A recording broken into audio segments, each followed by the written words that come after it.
Assalamu alaikum, everybody. Nice to see everyone here on Tuesday night for my favorite gathering, one of two gatherings of the week. I wanted to start with some good news. We've been asking our community to pray for people who are not well, and I got a really lovely email from the parents of Raya Zaman, if you recall, the 12-year-old who was in the hospital with cerebral palsy. And so I got a message from their parents last night. Dear Grace, Walaikum Assalam, praise be to God, by the mercy of Allah and with everyone's prayers and help, Raya has been doing well for the last few days. Her condition is stable now and she got released from the hospital yesterday. She is breathing on her own normally throughout the day, and at night she needs help from a BiPAP machine. She doesn't need a ventilator at this point. There is a slow and long recovery ahead, but at least we can do that in a home environment if she continues to improve, and this was the longest we had to stay in the hospital. Thank you so much for requesting our beloved Usuli members to pray for Raya.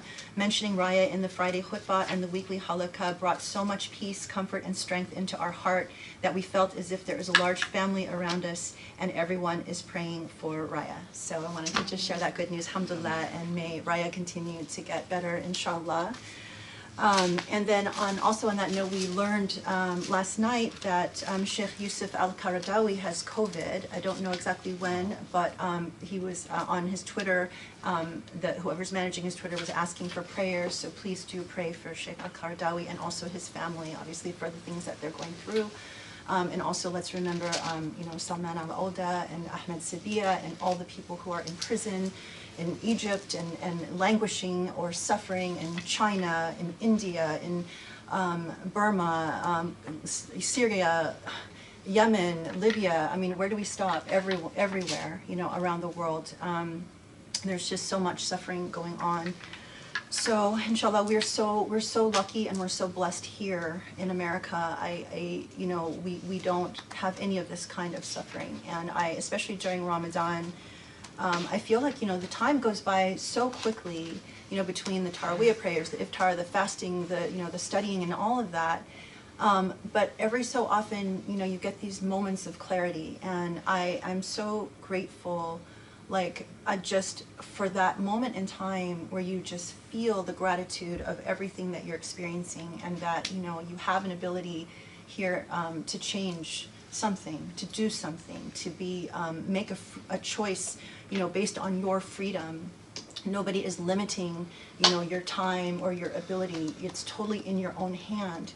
And when I think about all the people, all the Muslims around the world who don't have that ability, they don't have any freedom to make any kind of choice, it really puts things into perspective. And I feel like, when time is passing so quickly, we just have to remember and we have to be grateful. And the other, moment of clarity that came to me in also in Taraweeh is I've just been really focused on what the Sheikh shared with us last khutbah about, where will we be, or maybe it was 2 khutbahs ago, where will we be next Ramadan? And, that coupled with, we had a reflection, which I mentioned a couple of sessions ago, where the Sheikh told us to imagine ourselves dead, right is this moment, and you're confronting God and thinking about what are you going to ask God, or what is the sin that you're most worried about, and conversely, what is the good thing that you've done in your life that you would put forward first to argue for God to have mercy and forgiveness on you. And we didn't do well in that assignment. We wrote down the answer, it was handed back to us like we were in class, and we were told, you guys really have not thought about that. You need to go back and think about it. And in that moment of clarity that I had during, my prayers, was okay, I want to think about that, not even just for myself, but for my parents. I decided that I was going to tell myself, my parents are not going to be here next Ramadan. How does that change how I treat them now, and what I do, and how much time I give them? Because, everybody, when you're speeding through life, you just imagine there will be another opportunity, another time. If I don't get to it today, there will be tomorrow. And we just don't know that that's true. So I'm grateful for these moments of clarity, and, and also to think about ourselves. Where will we be? What if this is our last Ramadan?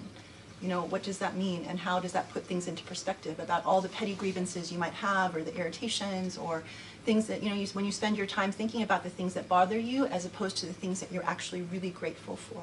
I think that's a really important thing to remember. So just to share that reflection. And I hope that everyone is having a blessed Ramadan, and that, you know, you have the moments of clarity that God sends you, because I really believe that those are such gifts that come at different times when you least expect them. And if you don't take the opportunity to really reflect on them, then that's a gift that's wasted. So thank you, and looking forward to an amazing session. Surah Al-Jinn. I'm hoping we're expecting a lot of good jinn stories. Okay.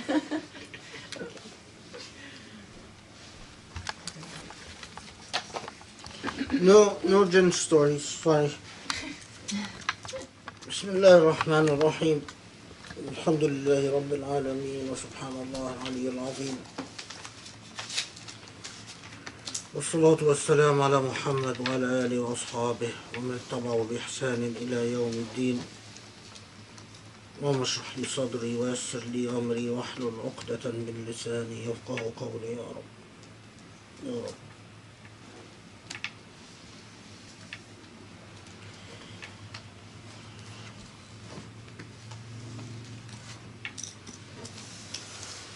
So, Surah Al-Jinn, as is now our established methodology, we need to situate the surah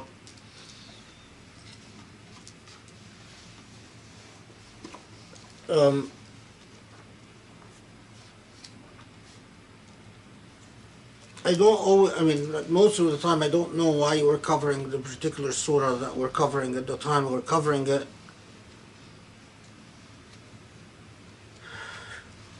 So I pray that the learning that comes from the surah will reverberate and will have an impact upon people, whether they're present with us or not present with us at this time. Because Surah Al-Jinn itself carries this message forward, and it takes you out of the bounds of time and space, and it forces you to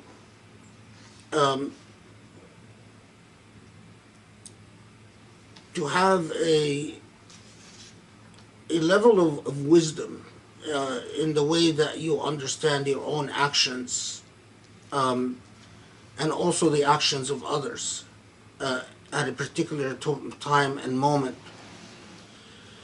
And subhanAllah, it just occurred to me, I hadn't thought of this before, but it just occurred to me that in Surah Al-Naml,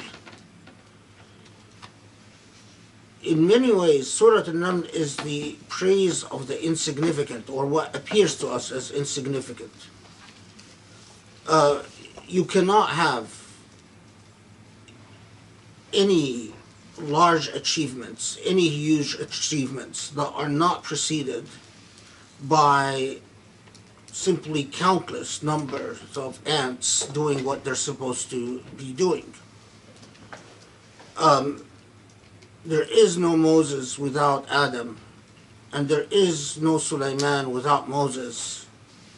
And indeed, there is no Muhammad ﷺ without Sulaiman. Everything is interconnected.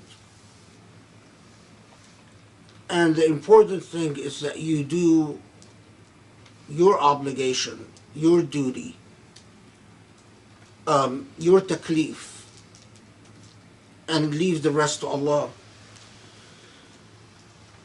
But it occurred to me that, as I said, it just occurred to me that, well, Surah Al-Jinn,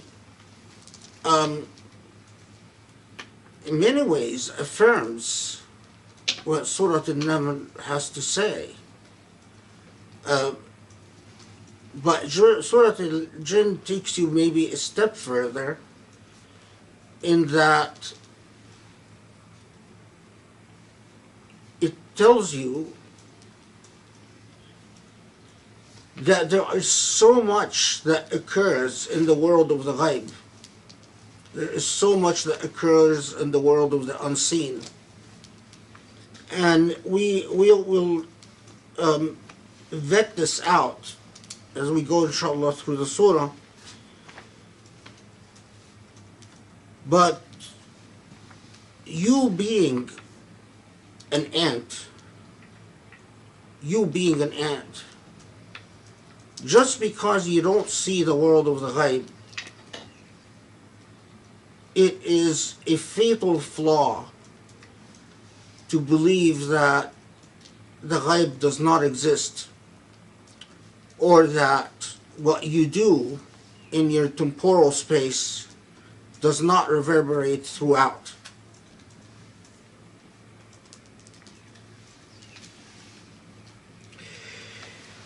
So Surah Al-Jinn is clearly a Meccan surah.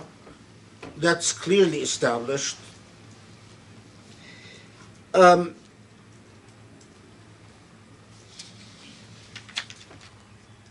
It is revealed, in many reports say that it was revealed after Surah Al-A'raf, which we have not covered.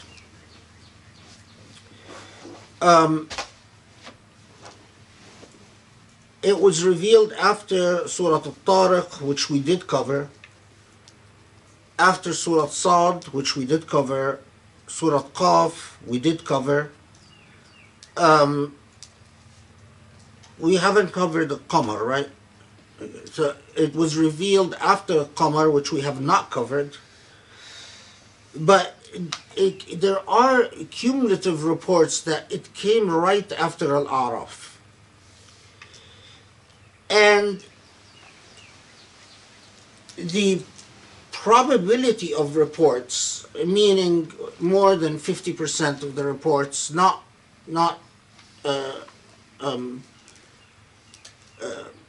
exclusively so, but maybe 70% of the reports say that it was revealed right before Surah Yasin. So that would also mean then it was revealed before, if it was revealed right before Surah Yasin, then it was revealed before Surah Al-Furqan, which we did cover, Surah Fatir, which we did cover, and so on. That would also obviously be before Surah Maryam, Taha, Al-Dukhan, Al-Shu'ara, Al-Naml. But there are competing reports as to whether in fact it was put it this way, whether it belonged to the surah that were revealed after the death of the Prophet's uncle and after the death of his wife, or whether it was revealed shortly before.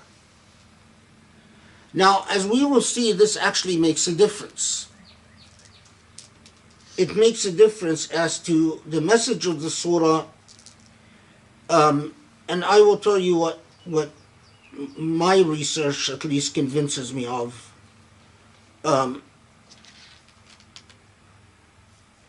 Okay, so we have two main groups of reports as to when this surah is revealed, right? So some reports tell us that it was revealed before, but shortly before, the passing away of Khadijah and the passing away of the Prophet's uncle Abu Talib. And in these set of reports, it is said that the Prophet ﷺ was in Mecca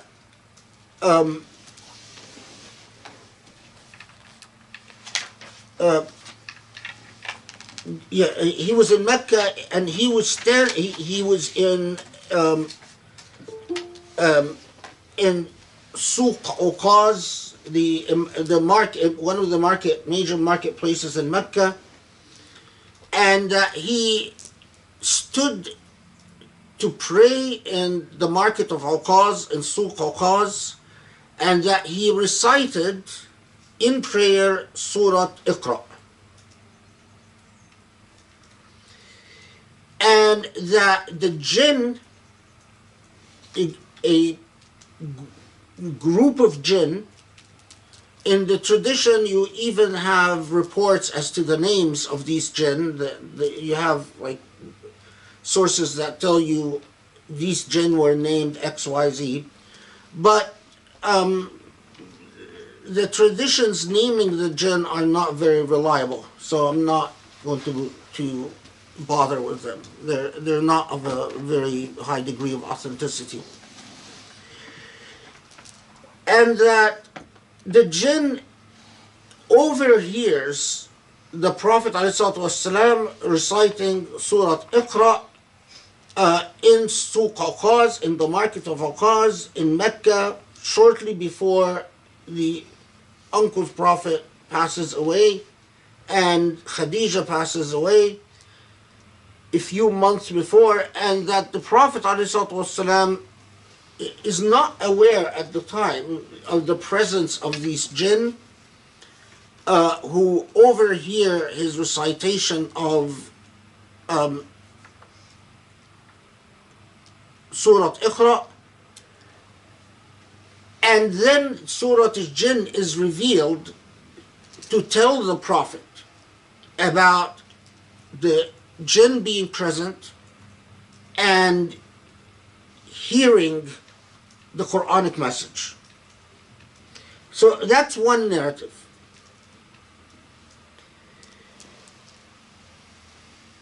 The second narrative is that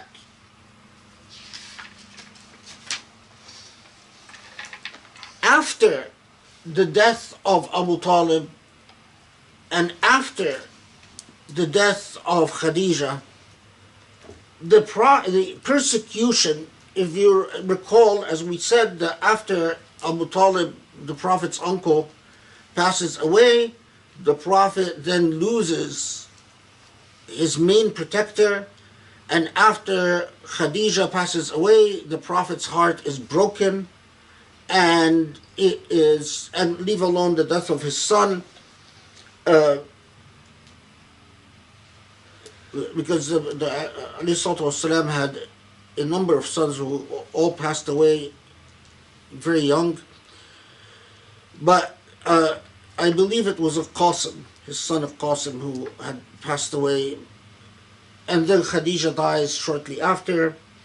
And it is a very, very difficult time for the Prophet ﷺ. He is going through an enormous amount of trauma. The persecution of the Meccans against Muslims becomes unbearable. There is even a boycott, so Muslims are starving to death, not just being jailed and tortured and some of them killed and so on.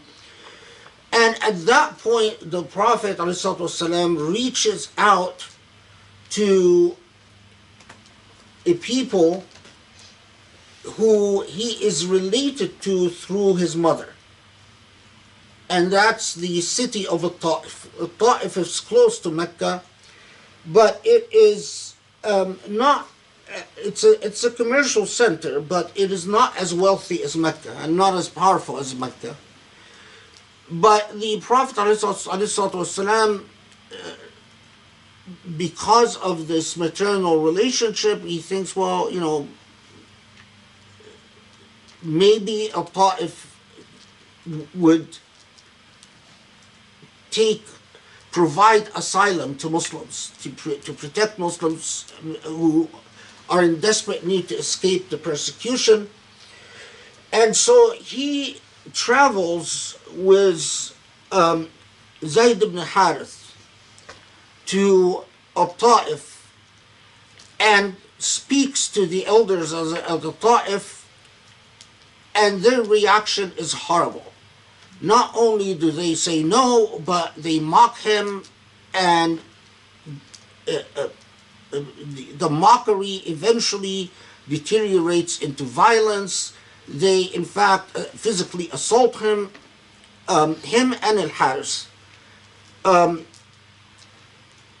Zayd ibn al-Haris. And they even chase him out of the Ta'if with children throwing rocks at them, and the Prophet ﷺ and Zayd are bloodied, and they stop, they escape the stoning and the jeering and the laughing and the insults and so on, and they stop at a place called Nakhla.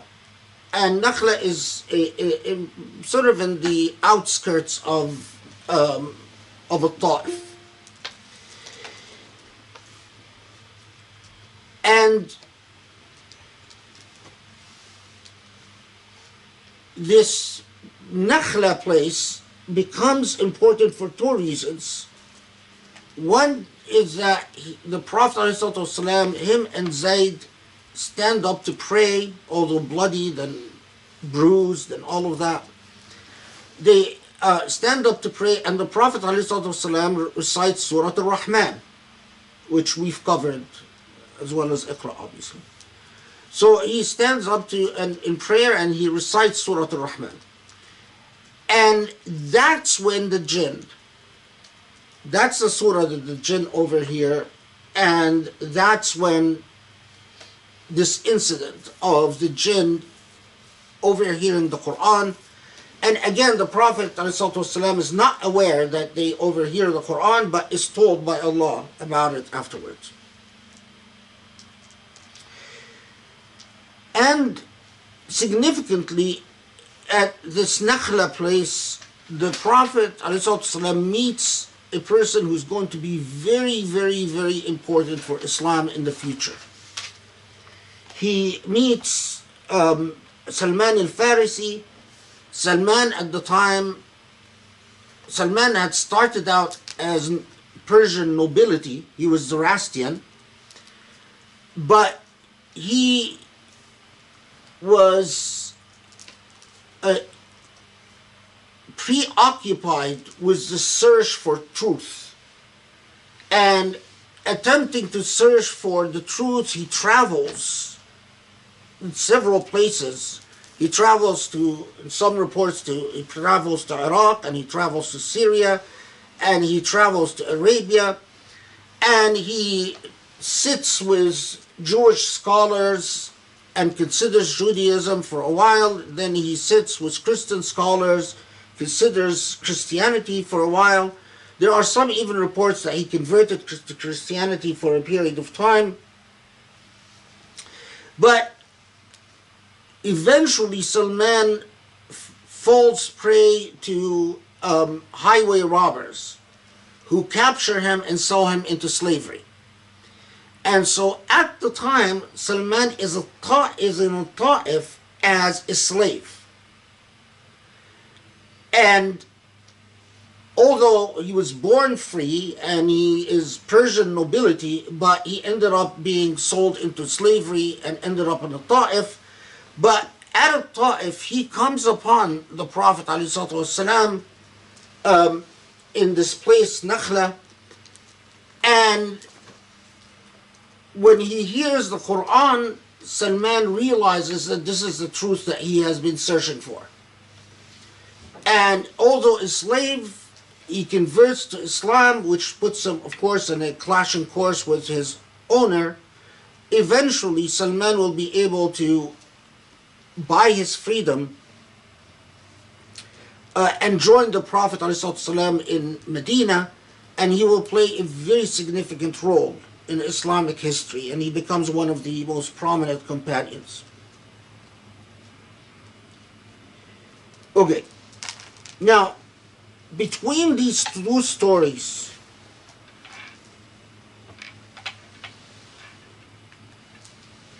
I am convinced that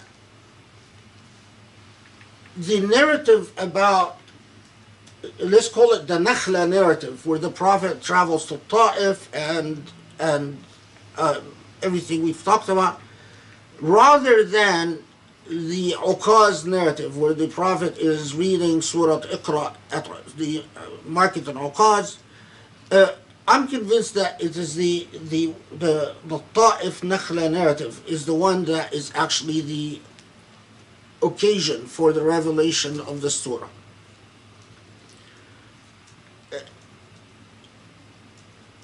Yeah, it took me a very long time to research, everything I can find on the various narrations and who narrated what, and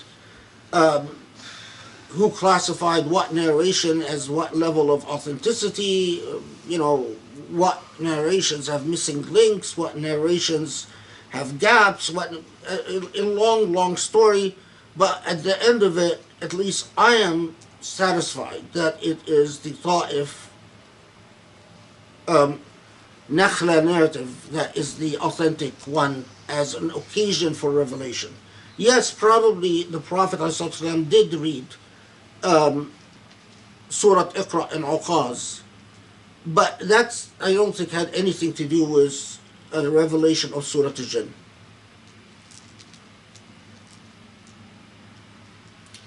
And you might wonder, well, is it worth spending all this time to research the correct occasion? And as you'll see, yeah, it's worth it, because it actually tells us a lot about the surah. Okay, so it starts out, there is no introduction of separated letters. It doesn't start out affirming or with an affirmative statement about the Quran itself or revelation, but it gets to the point right away, as if it has something urgent to tell the Prophet. And what it tells him, if you are living at the time of the Prophet ﷺ and receiving the Quranic revelation, hearing it for the first time from the Prophet, it tells him something very surprising and rather jarring.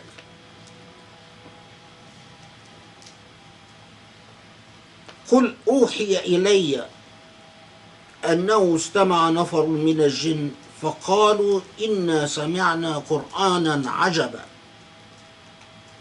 يهدي إلى الرشد فآمنا به ولن نشرك بربنا أحدا وأنه تعالى جد ربنا ما اتخذ صاحبة ولا ولدا وأنه كان يقول سفيهنا على الله شططا وأنا ظننا أن لن تقول الإنس والجن على الله كذبا. So say, O Muhammad, say it was revealed to me. Say to who? Say to everyone. So it becomes a part of what you are actually going to be telling people. And what are you going to be telling people? You're going to be telling people, it was revealed to me that there are jinn who heard the Quran, and that these jinn said in response to hearing the Quran, we have heard something truly wondrous. Most likely, as we said, what they heard was Surah Al-Rahman. But we've heard something truly wondrous.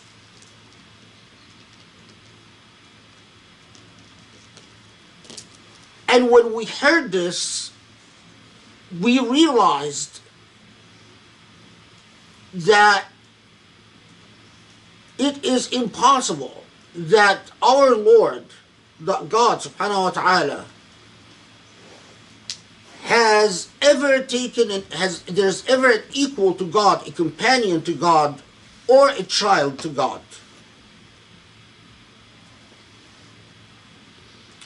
So we were aware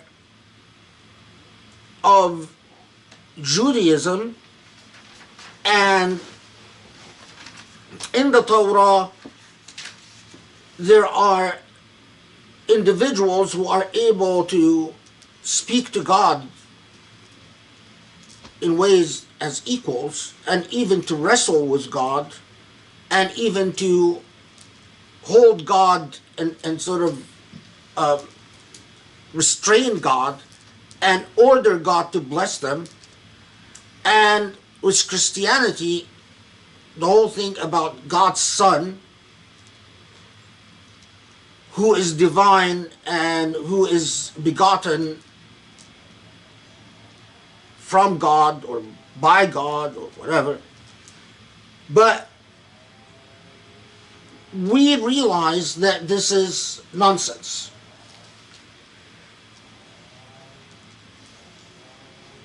And in fact, Safihuna, which literally would be translates as the idiot among us. Safih is, we're going to see how they translated it. Oh, they said fool. The study Quran says fool among us, yeah. The idiot among us, the fool among us, have told us things that were just right out wrong about God. And why were we fooled? Well, because we didn't suspect that human beings or jinn would lie about God.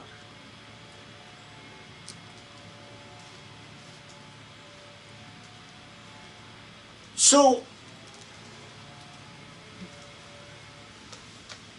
again, go back to the historical period and understand it in context.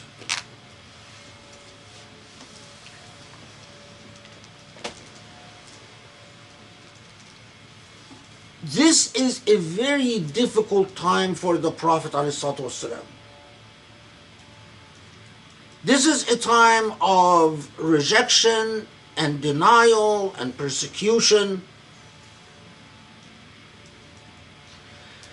And the Prophet ﷺ just went through the trauma of course, first the hopes of finding help and aid in a Ta'if, but it turned out horribly. And the Prophet ﷺ and Zayd are assaulted and insulted and just in a horrible state. And their response is to, as soon as they bandaged their weapons sufficiently, is to stand up and pray. And as you know, reciting Surah Al-Rahman in prayer, it's a long surah. So, that's the response. And at that point of utter desperation, they will meet someone that was truly unexpected, a slave. Nothing but a slave boy. And a non-Arab at that. A slave who's a foreigner. Arabic to him is a second language, second-hand language. His first language is Persian.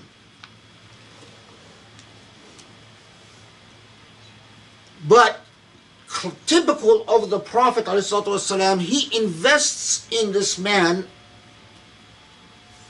as if he is the nobility in Ta'if or the nobility in Mecca.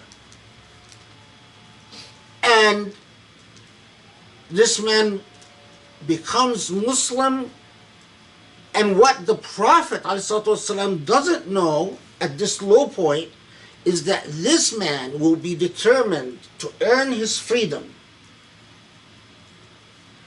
and will join the Prophet ﷺ and will become a huge asset to Islam. But that's all in the future. You invested in the weakest of the weak. And what you got is a golden gift from Allah. But there is another element that is fascinating, right? That we notice right away.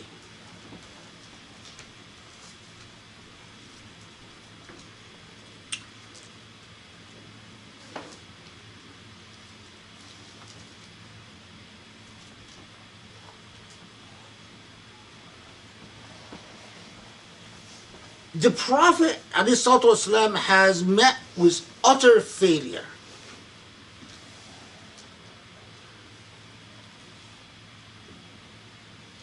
And the message in Surah Al-Jinn or Jan has a duality to it. So first, you know that when the Prophet ﷺ starts reciting the surah and the Meccans hear about the failure at Ta'if, which for sure they're going to hear about it, and they did hear about it, and they're going to hear that now Muhammad is claiming that it is the jinn who were very impressed by his Quran.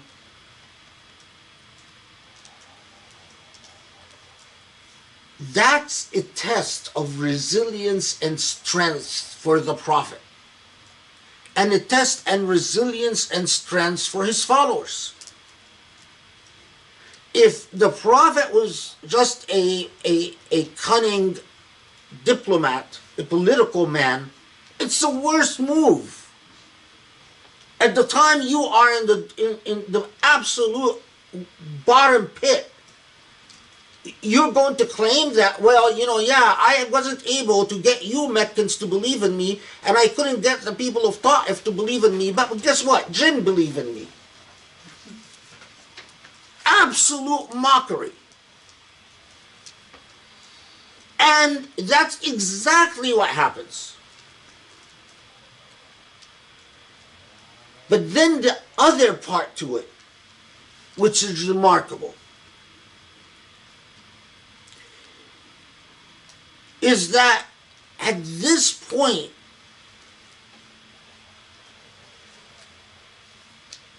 we know the Prophet ﷺ loved his uncle very dearly and hoped his uncle would become Muslim up to the last minute.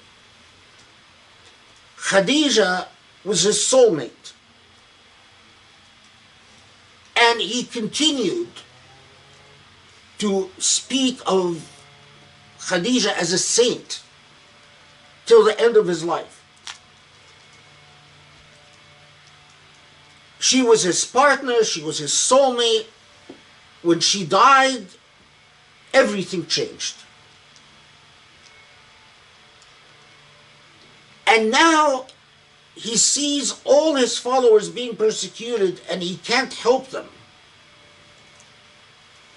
And because of the persecution, there are no converts, no new converts to the faith. There are people that are leaving the faith because of the persecution, but there are no people who are joining the faith because of the persecution. And he goes to Ta'if, And it is a miserable failure except for this one slave boy, Salman al-Farisi. He doesn't realize at the time that he has a conversation with Salman what Salman will do for Islam. But at that point, instead of Allah coming and telling him, don't worry, Allah will make you victorious, or don't worry, you will get the upper hand, Allah will vanquish your enemies for you. Allah tells him what? Allah tells him, Muhammad, you don't know this, but there are jinn who overheard you and became Muslim. And when they became Muslim, for these jinn, because jinn live very different lifespans than ours, for these jinn, centuries of confusion were resolved. For these jinn who had heard, their reports differ as to whether they heard shaitan or whether they heard shaitan, kids of shaitan, children of shaitan. It doesn't matter. But anyway, that they heard other jinn tell them, well, yeah, we know about this God. We're older than you. We've been around longer. And this God does have mates. And this God does have children. And this God does have the angels, as the Arabs used to, some Arabs used to say, that the malaika, the angels, are God's daughters, or that there are God's concubines, or whatever. And they believed them for centuries. And then they come upon Muhammad, and everything changes for them.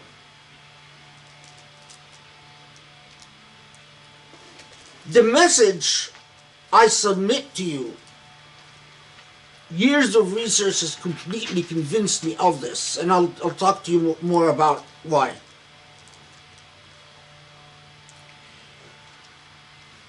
It's as if Allah subhanahu wa ta'ala is coming at the slowest point and saying, you, Muhammad, don't have the full picture. You might even think all hope has dried up. There are no further venues to explore. But the part of the picture that you cannot understand is the ghaib, the unseen, the world of the unseen. You don't know that what you do could do good, even if not in your immediate world, in the dimension in which you live, then it could have consequences in other dimensions. The message was clear to the Prophet ﷺ and to the followers of the Prophet.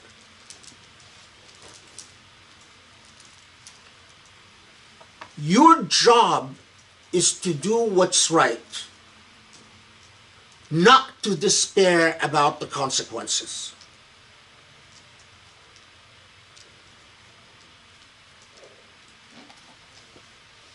Put differently, after Surah Al-Jinn,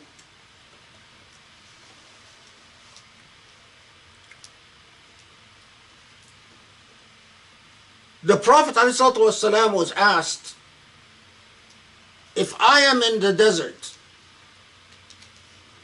and time for prayer comes, do I do the azan or not do the azan? And the Prophet ﷺ said, do the azan. For just doing the azan, even if no one is around, you will be rewarded for it. And in the commentaries on this hadith, he talked at length about it might be that the jinn would hear the adhan.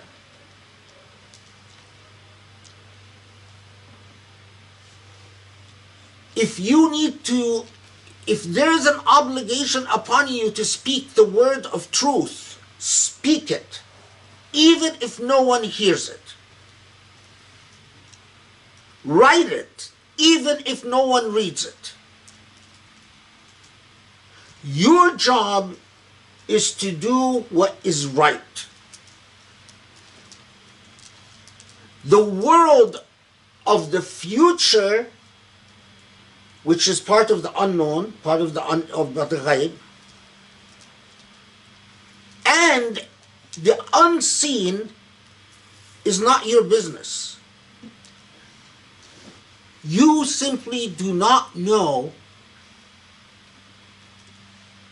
Be an ant, but be an honorable and be an honorable ant and a proudful ant.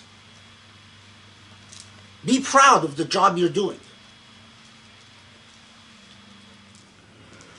وأن ظننا أن لم تقول الإنس والجن على الله كذبا وأنه كان رجال من الإنس يعوذون برجال من الجن فزادوهم رهقا وأنهم ظنوا كما ظننتم أن لن يبعث الله أحدا وأنا لمسنا السماء فوجدناها ملئت حرسا شديدا وشهبا وأنا كنا نقعد منها مقاعد للسمع فمن يستمع الآن يجد له شهابا رصدا.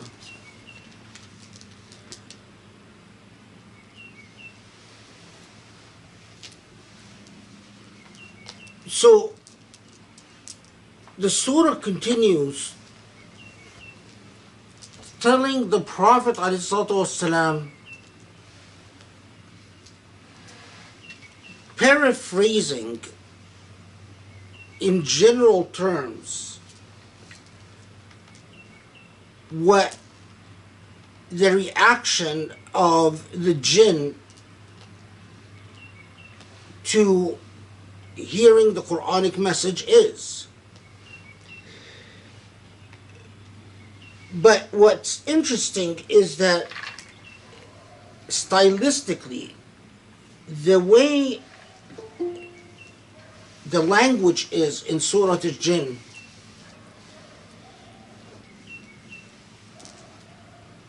stylistically it's as if it is in part communicating to the Prophet ﷺ what the jinn who responded positively to the Quranic message said, but at the same time,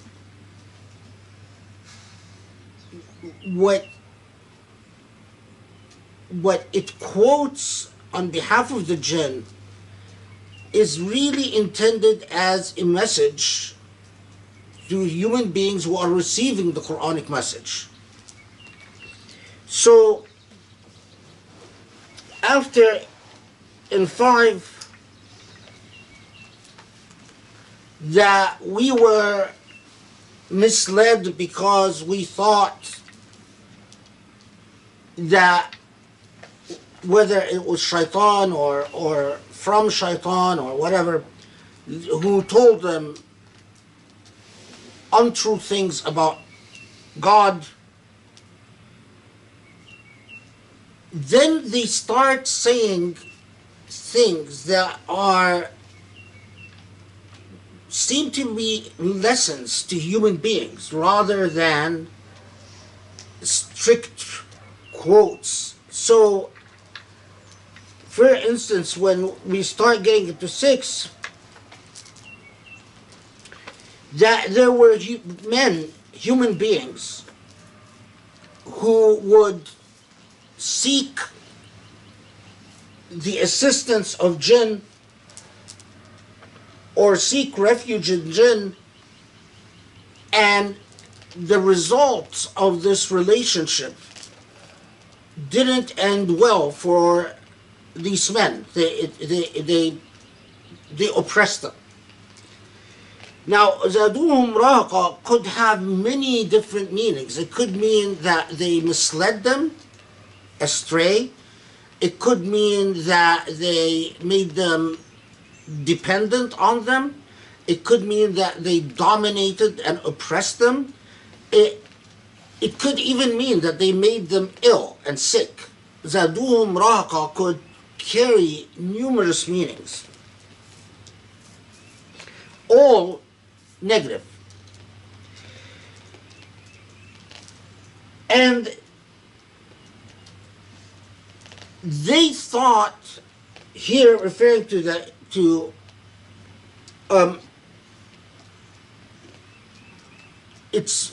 it could be referring to the jinn who thought, or it could be referring to the men who thought, or the people who thought the help of the jinn.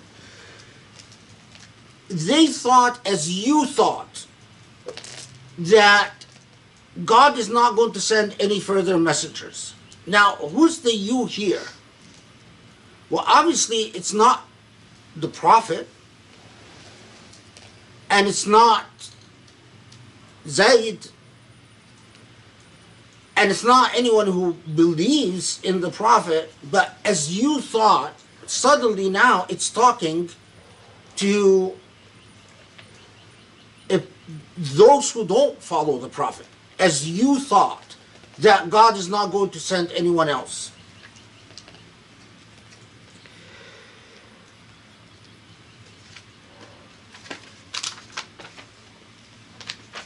And then this most fascinating verses, and that we have reached out to the heavens and we found that it was guarded. There were sentries protecting the heavens, and that we used to be able to eavesdrop on al-mala al-a'la, on the heavens, but that now our ability to eavesdrop has been restricted. We are chased by meteorites or comets or flaming stars or whatever it is, and also angels protecting this realm. Now here we come to actually an important point, theological point.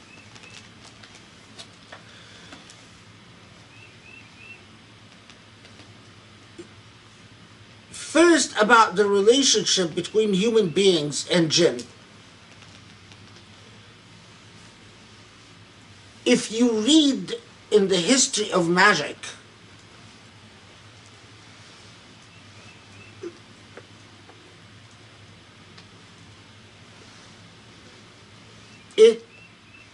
I am convinced that jinn and human beings interacted, often what descended into really awful things like human sacrifice, and that certain civilizations, like civilizations in Iraq, for instance, and certain civilizations in South America, this sort of occult relationship were developed into truly terrifying levels.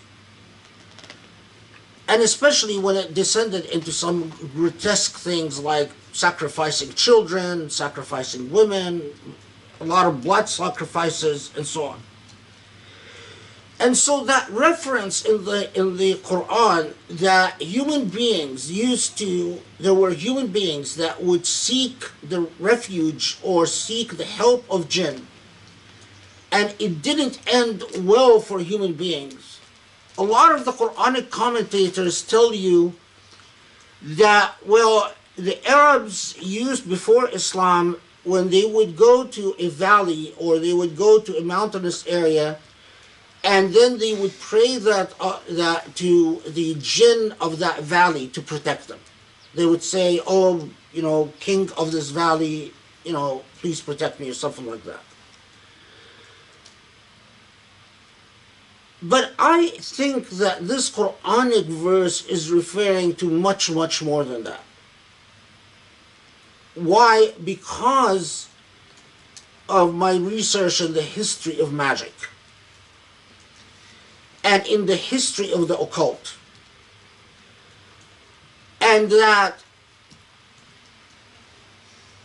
the role of the supernatural, or the role of occult practices, were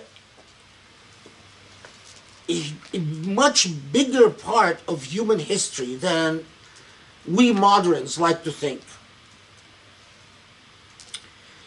And in fact, even modernity still used a lot of occult practices, but we've buried it underground, so we just don't like to talk about it. But there is a new phase. Humanity enters in a new phase with the prophecy of Muhammad ﷺ. This is again consistent with the theology, the end of the age of miracles and the end of the age of kharq al-ada, or the rely on the accessibility of the paranormal. A new phase with the Quranic revelation, a phase of rationality starts in human history. And part of this phase is referenced right there in Surah Al-Jinn. In that, why did jinn eavesdrop?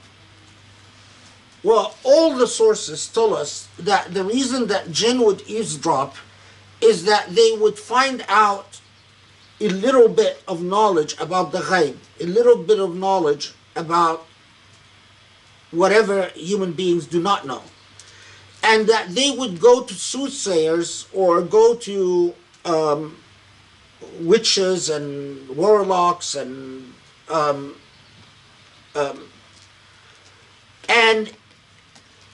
they would give them a little bit of truth mixed in with a lot of lies. And then, of course, these witches and warlocks, they would exaggerate, they would put their own spin as well. But that all these relations would end up not well for human beings. Eventually, the dynamic between the occultist and the jinn would end up being exploitative. And that's very consistent with what we know about a lot of ancient cultures and their occult practices and the role of magic and the role of superstition. But that when Muhammad's prophecy begins, alayhi salatu wasalam, things get tightened up, because the world of magic, the terms for the world of magic and the world of the paranormal and the world of miracles and kharq al-ada enters a new phase altogether. So there is even but not very reliable reports, but nevertheless, not reliable doesn't mean that they're not necessarily authentic. It just means we can't say, we don't know, we can't vouch for their authenticity. An unreliable report might still be authentic. We don't know. But there are a lot of these reports that say that the jinn, especially the jinn who do the eavesdropping, they go to Satan and they complain to Satan that things have changed. We are unable to get the type of information that we used to be able to get. What's going on? And that Satan then says, well, let me find out. And then there are different reports as what Satan does. Some reports say that Satan smells the soil from different parts of the world. Other reports say that Satan goes around the earth. And anyway, but Satan finds out that the prophecy of Muhammad has begun. And that Satan is livid about this. And he says to his followers, well, yes, we can't eavesdrop in the way we used to, but I will still be able to give you some information that you can spin so we can keep humans connected to us. Now here I will digress a bit and talk about the world of the paranormal a little.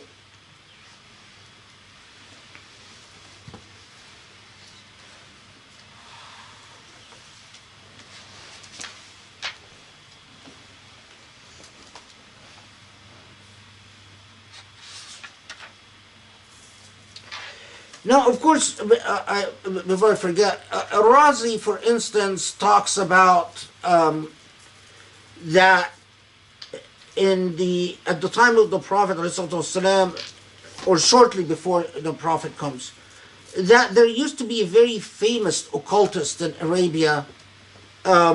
His name was, there were two, a fellow called Shaka and another called Sutiha. And that their fame had spread. You find a lot of references to them in pre-Islamic poetry. And that they even, their fame was such that they were even invited to the Byzantine Empire to meet with the Byzantine emperor, to have a session with him. Both Shaka and Satih are actually referenced a lot in pre-Islamic poetry, and they're often mentioned as the golden standard in the occult practices. But also Razi talks about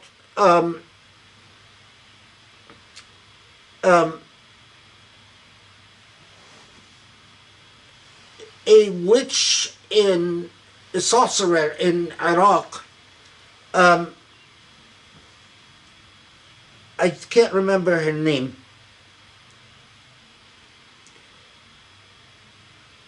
But anyway, that she was of such fame that Sultan Sinjar bin Malik Shah, one of the famous emperors of Persia, invites her to his court, and she becomes a very important.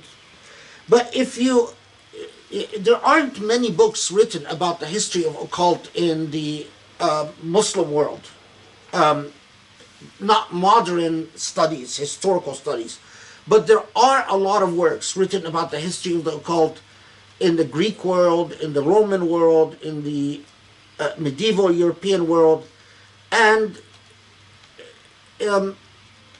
it's difficult to communicate how pervasive these practices were unless you read this material yourself. Okay, anyway,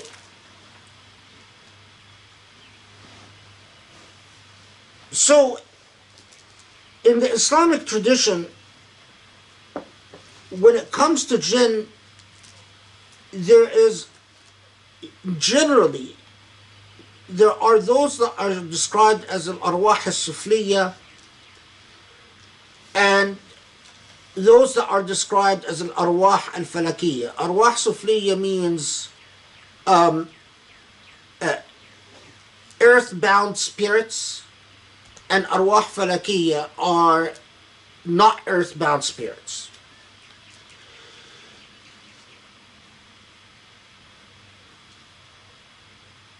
And they exist like us.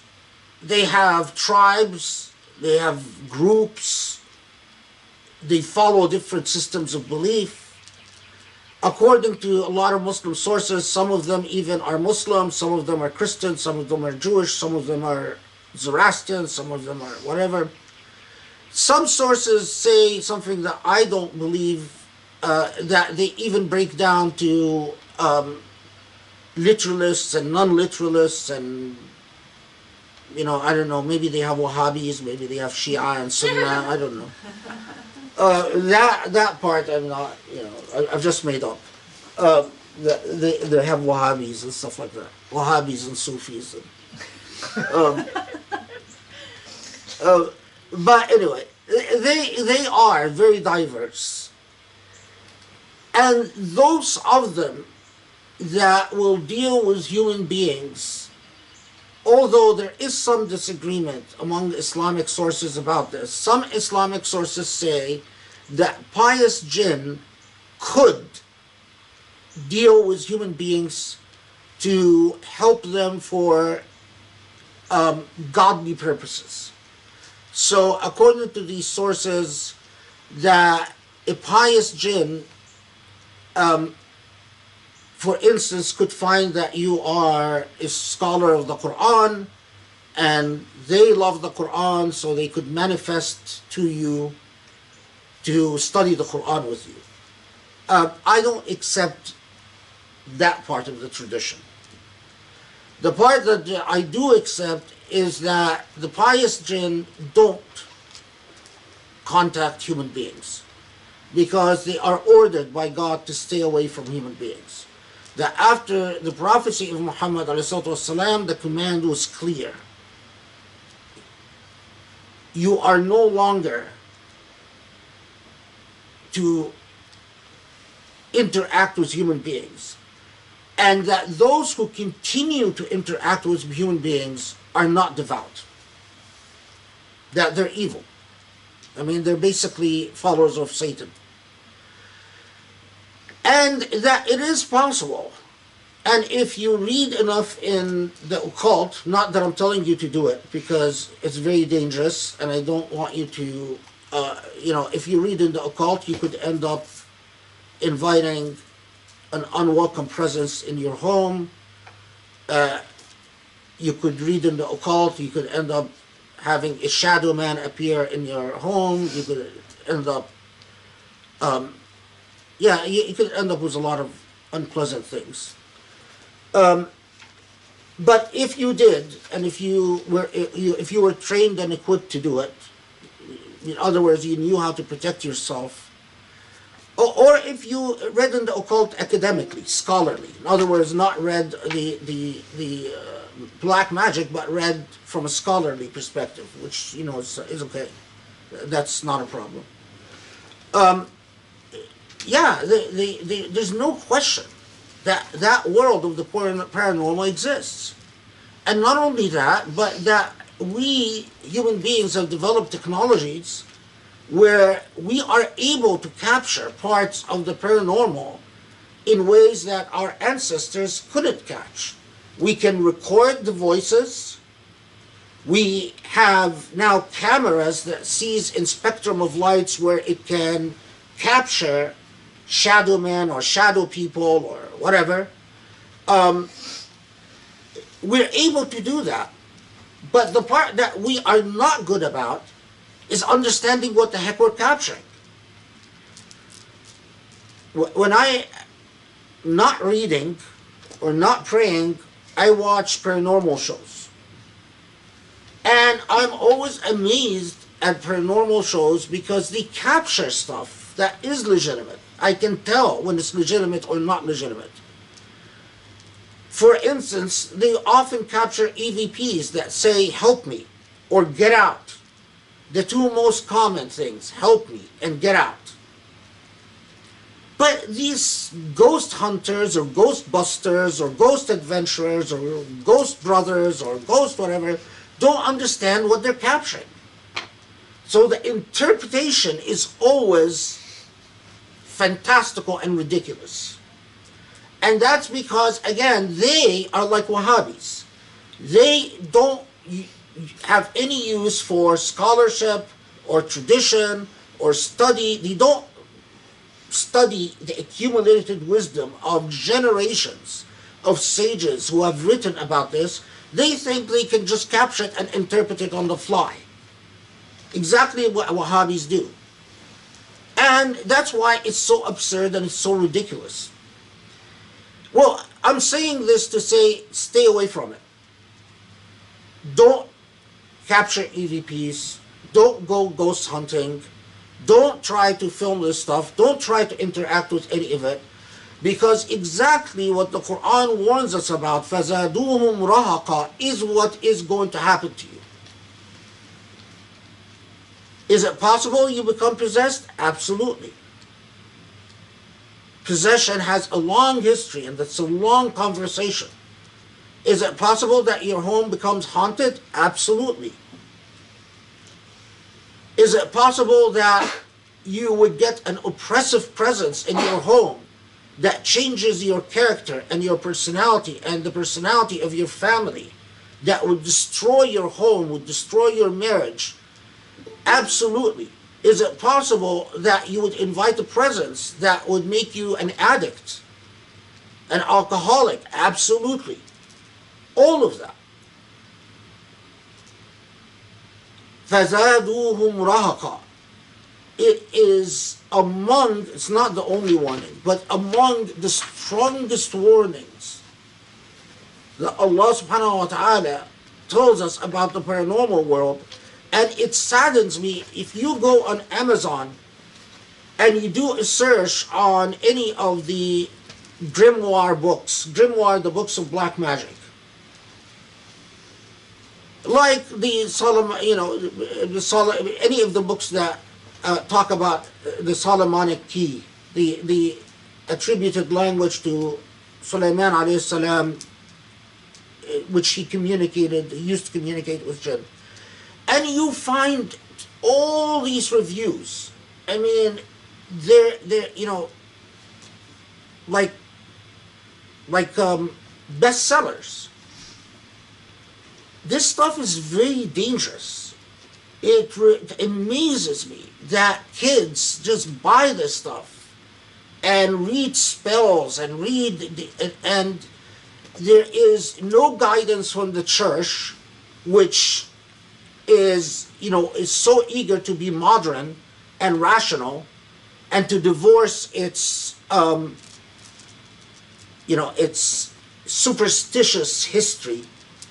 So very little guidance are given to these poor kids from churches.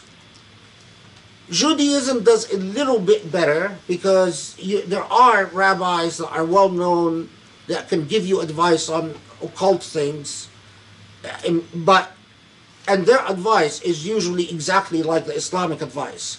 Don't get involved, and if you do, they try to help you, but still, it's not, it's very limited, because most rabbinic authorities have joined onto the bandwagon of modernity and rationalism and anti-superstition and all of that, and leave alone the Islamic stuff. The Islamic stuff, most of those there are books, by the way, in English that you'll find about jinn and stuff like that, and most of it is absolutely useless.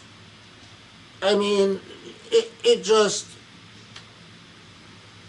these people think they can just open up Bukhari, read a few hadiths about jinn, and write a book advising people about jinn.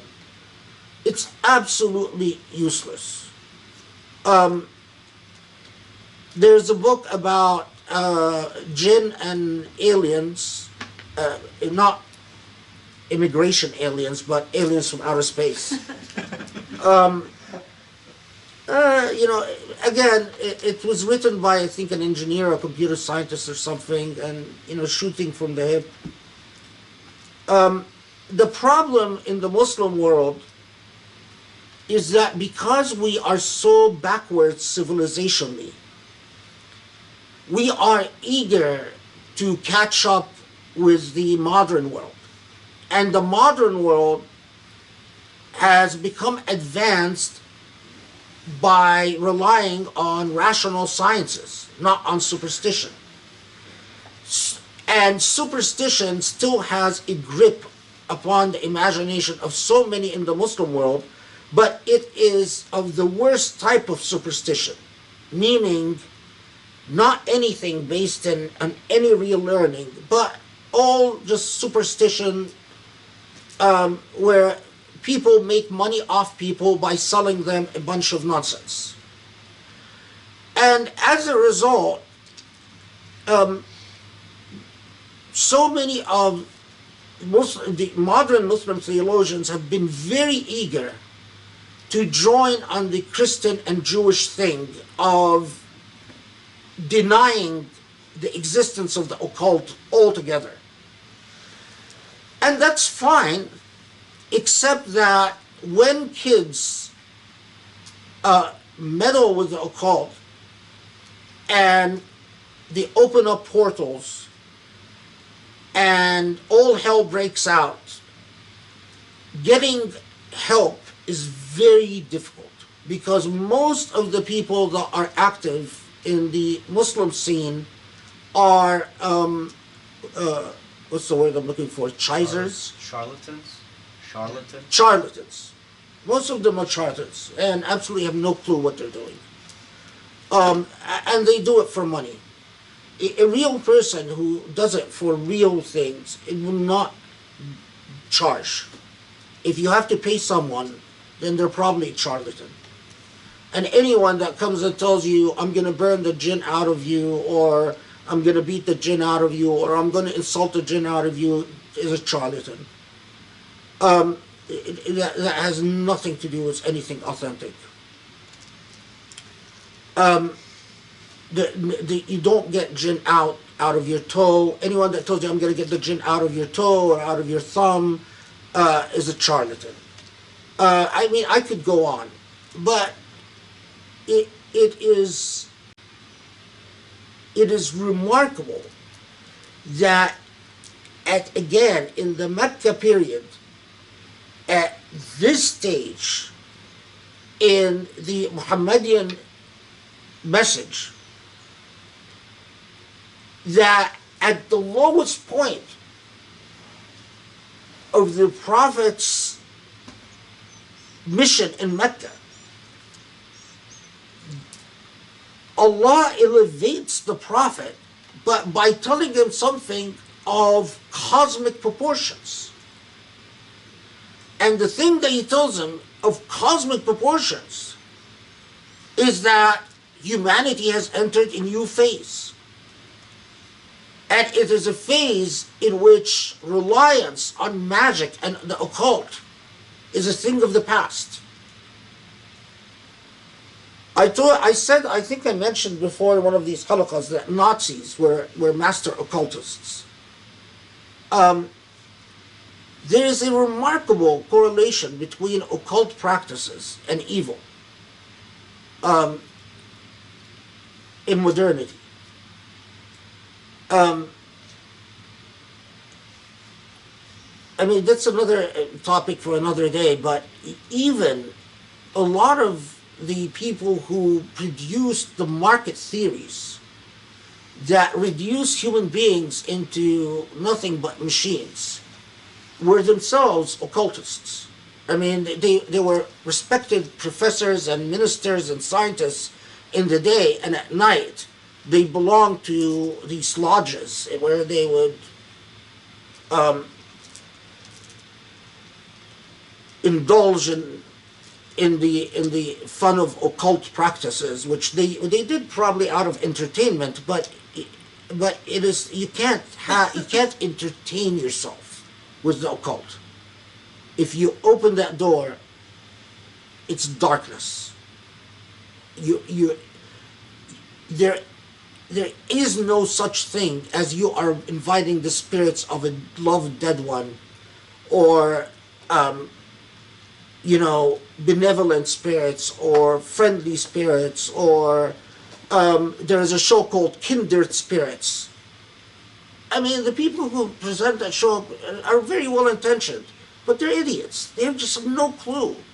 And their advice after they go to every home, oh, you have, your grandfather loves you and they're, looking after you. And it is the worst possible advice you can give someone. Okay. You know what's going to happen after this, right? The Islamophobes are going to say, the distinguished law professor at the University of UCLA talks about the occult and ghosts, and yeah, so what? Okay, fine, yeah.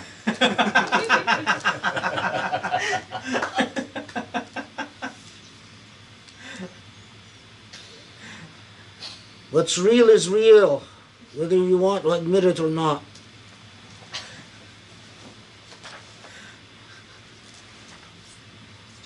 Okay, so let me make sure I'm not forgetting anything.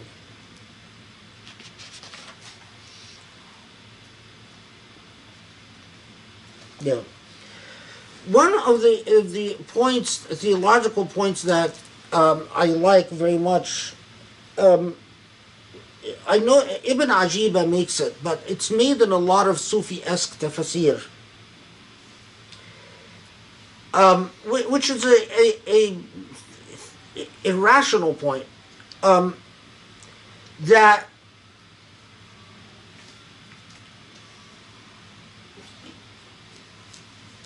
if Allah protects al-Mala' al-A'la, or the realm of the divine, of the eavesdropping of devils, Allah has repeatedly assured us in the Quran that if you turn to Allah, Allah protects those who turn to Allah from the effects of the shayateen. I mean, are you guys hearing something? I can't. What is that? I think it's an ice cream truck. Oh, there's an ice cream truck. When has an ice cream truck ever come Oh. Never. Which is weird that it's... Yeah, I'm exactly. thinking everything has been working. Is there ice cream trucks here? No, they never come here. This is the first time. Have you ever heard of it? They come on We should Wednesday. stop the ice cream truck and ask them if there is gin. I think there is. Yeah. Well, today is the first hot day. Oh, thank you. Rationality. Age of rationality. Ooh, the gin truck just drove by town. Ice cream. Okay, let's go back to the Ajiba. Yeah.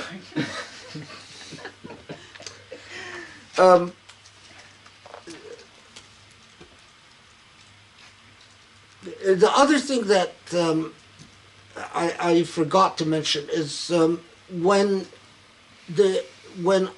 in Surah Al-Jinn it tells the Prophet ﷺ that on behalf of quoting the jinn, that they said, we believe that no one would lie about God in the way that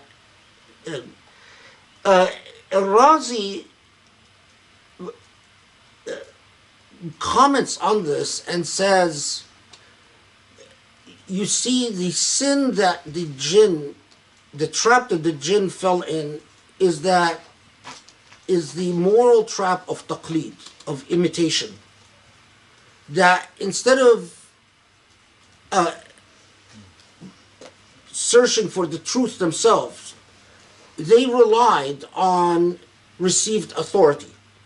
And Al-Razi says this again is further proof of the damage that non-thinking imitation can cause. It's an interesting point that he even sees this as he sees imitation as an ethical failure, blind imitation, And it's an ethical failure whether it is done by jinn or done by human beings. So, after paraphrasing the jinn say that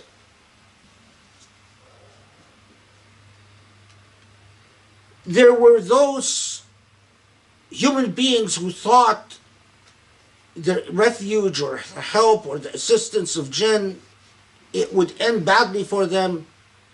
And after acknowledging that they have entered a new phase for humanity, they affirmed the idea وأن لا ندري أشر أريد بمن في الأرض أم أراد بهم ربهم رشدا. They say, we don't know why things were tightened up in al-Mala' al-A'la, in the high heavens. We don't know what God's plan is for human beings. And the way that they express it is, we don't know if something good is being planned for human beings or something bad is being planned for human beings. Which is a very interesting comment. But then, as if the Quran is telling us something about jinn. وَأَنَّ مِنَّا الصَّالِحُونَ وَمِنَّا دُونَ ذَلِكَ كُنَّا طَرَائِقَ قِدَدًا. Some of us are good, ethical, and some of us are not. And طَرَائِقَ قِدَدًا means that we are diverse. As diverse as human beings are, or even more, I don't know. But that we follow different pathways. We are not the same.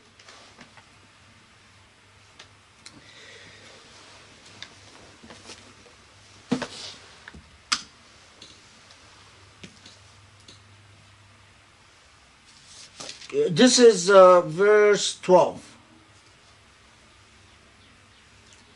The study Quran says we are on paths divided. طرائق قدد, I would translate it as we are on diverse paths, or we're very diverse, not just divided.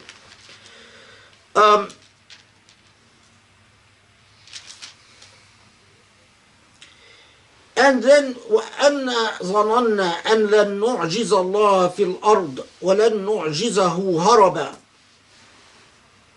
That when they say we, now they're talking about those who responded to the Quranic message. They're not talking about all of jinn. But we say, but we acknowledge that the mastery of God, and that there is no way of escaping the sovereignty of God. Nu'jizahu haraba means that you can't evade God's authority. And that is why that when we heard the truth, so this is now 14. So that is why when we heard the truth, we believed. And we know that those of us who believe, they have nothing to fear. وَأَنَّ مِنَّا الْمُسْلِمُونَ وَمِنَّا الْقَاسِطُونَ فَمَنْ أَسْلَمَ فَأُولَٰئِكَ تَحَرُّوا رَشَدًا. That some of us are Muslim, but note the shift in the time tense, because it starts out by saying, Surah Al-Jinn starts out by saying to you that there are some jinn that heard the Quran and said, we've heard a wondrous thing. But then by verse 13, it seems to be talking about something beyond time. Because it tells you some of us are Muslim and some of us are unjust. Qasitun even could mean bad, evil.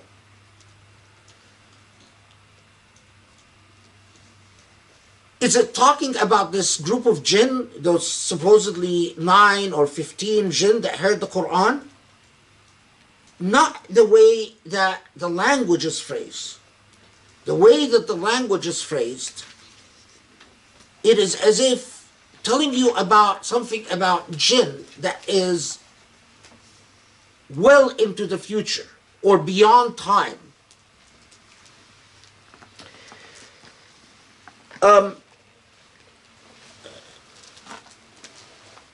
Just if you're interested in Arabic, it's really interesting that al-qasit is an unjust, al-muqsit is just.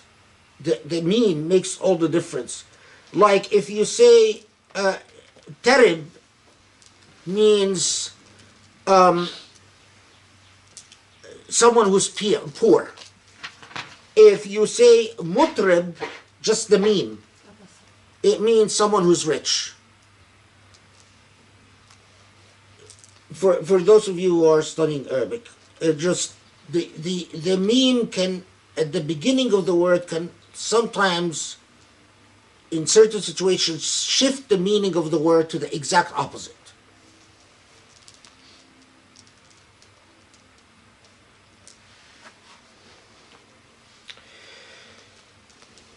So some of us are indeed Muslim, and some of us are qasitun, gone astray or even evil. And now, when they say وَأَمَّا القَّاسِطُونَ فَكَانُوا لِجَهَنَّمَ حَطَبًا, those who are evil are going to become in the fire of heaven. And then it says وَلَوْ أَسْتَقَامُوا عَلَى الطَّرِيقَةِ لَأَسْقَيْنَاهُمْ مَاءً غَدَقًا. If they would have followed the straight path, we would have given them great reward. Who's talking here? It's not the jinn who's talking anymore.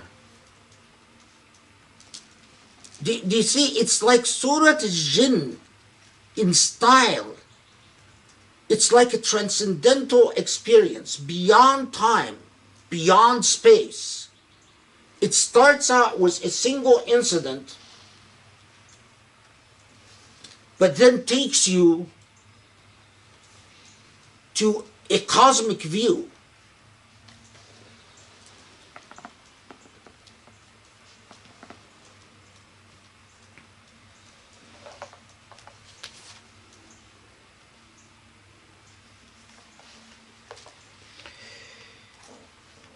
ولو استقاموا على الطريقة لأسقيناهم ماء غدقا لنفتنهم فيه ومن يعرض عن ذكر ربه يسلكه عذابا صاعدا. صعدا or صاعدا in different قراءة. Let's see how they...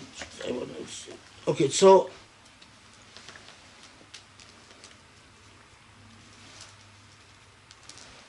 and whoever holds firm to the straight path, we, God, will give them an abundant water. But then it comments on that, so that we may try them. And whoever turns away from the remembrance of their Lord, they will receive a punishment. So you pause here and you say, okay, wait. Give water to the jinn? And it's to test them. Umar ibn al-Khattab commented on these verses by saying, water is a symbol for goodness. And goodness is a symbol in human minds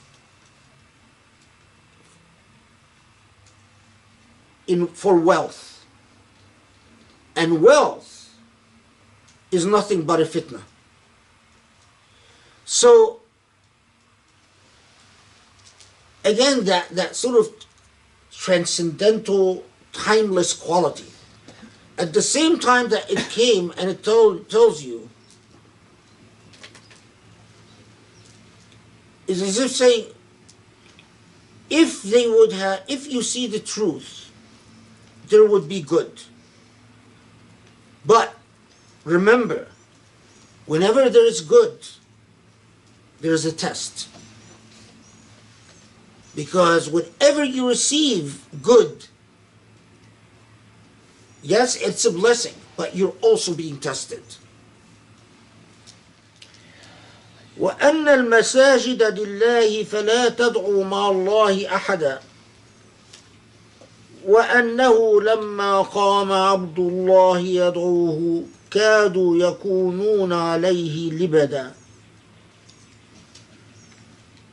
قل إنما أدعو ربي ولا أشرك به أحدا قل إني لا أملك لكم ضرا ولا رشدا قل إني لن يجيرني من الله أحد ولن أجد من دونه ملتحدا. So then it right after من يعرض عن ذكر ربه, that who as the response to a fitna, a test, is to forget the remembrance of their Lord. And that's exactly how we respond often to good things. Our remembrance of God goes down. It is a proven reality throughout human history. Hardship, if you're a believer, hardship, you remember God a lot. Ease, you remember God less. How much less? Oh, it depends on the person. But right after that, then the comment about إِنَّ الْمَسَاجِدَ لِلَّهِ.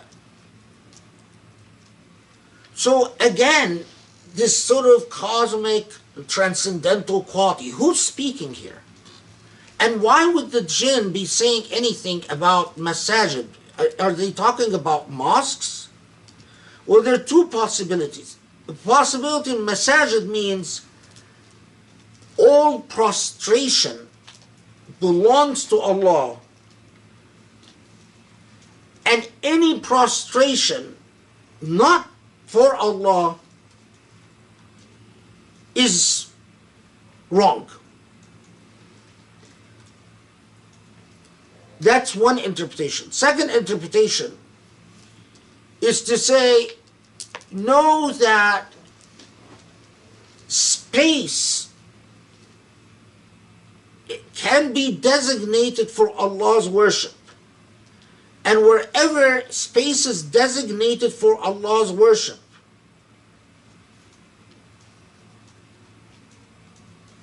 any corruption of the purity of prostration is wrong. But as so many theologians commented on this by saying,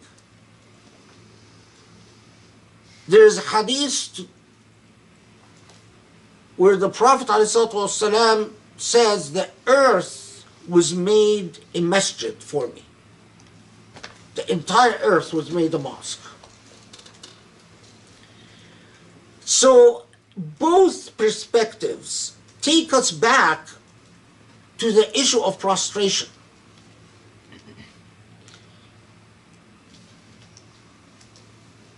What I think, remember Surah Al-Jinn, at this lowest point in the Prophet's life, it's telling him, you know what, yeah, I know you're going through a very hard time, but this is a new cosmic moment. A new cosmic moment well beyond you, well beyond Zayd, well beyond Sulaiman al-Farisi, well beyond Adas, the other slave boy, well beyond all of that.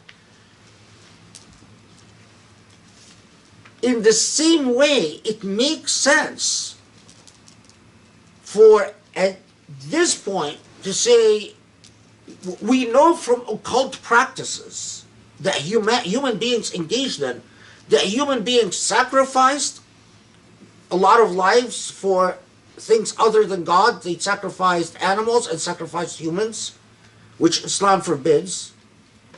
I mean, all sacrifices other for God, meaning, well, you don't sacrifice for God, I mean, except the thing what you do in Hajj, but that's not a sacrifice for God either.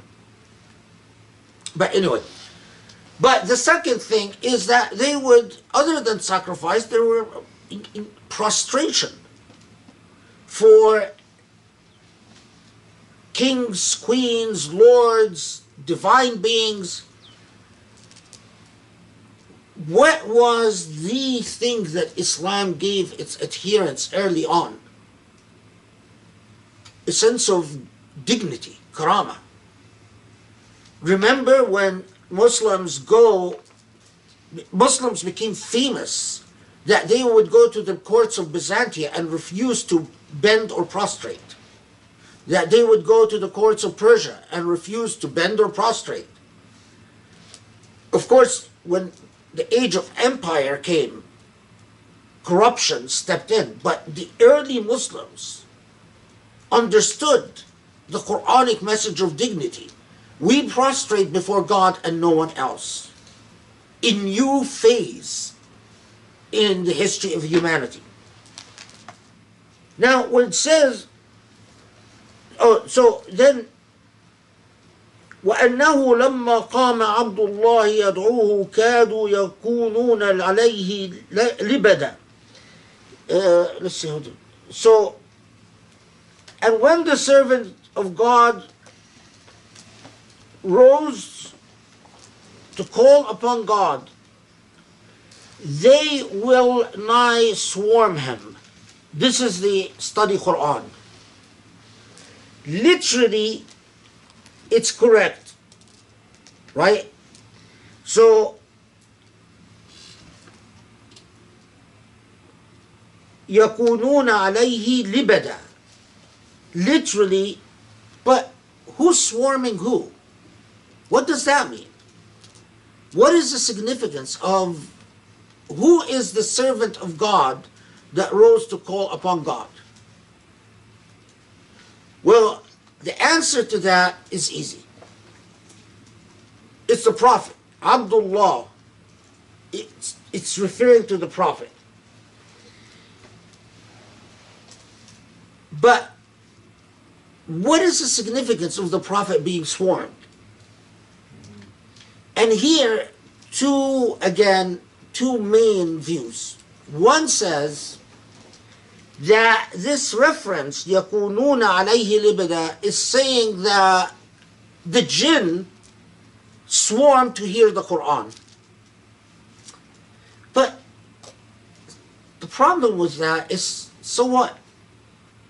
And يَكُونُونَ عَلَيْهِ لِبَدًا grammatically doesn't sound like something pleasant, like the jinn swarming to hear the Quran. يَكُونُونَ عَلَيْهِ لِبَدًا sounds rather ominous.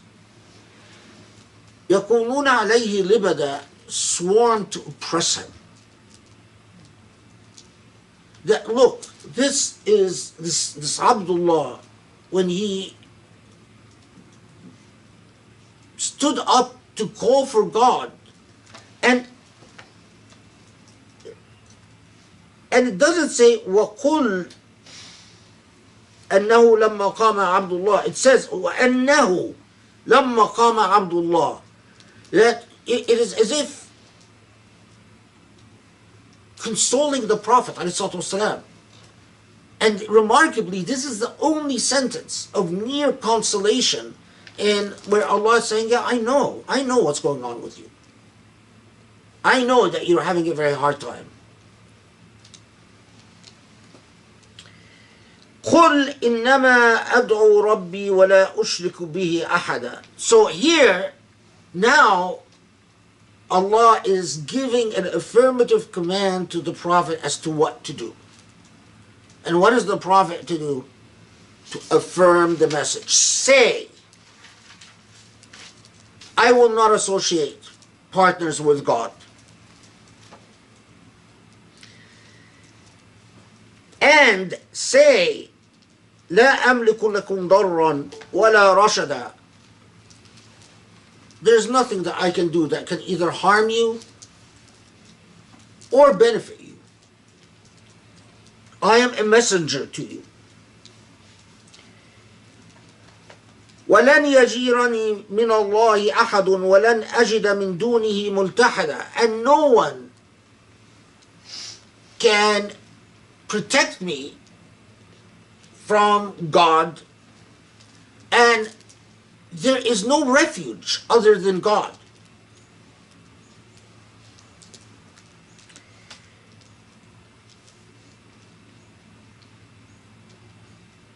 إلا بلاغا من الله ورسالاته ومن يعص الله ورسوله فإن له نار جهنم خالدين فيها أبدا. This is 23.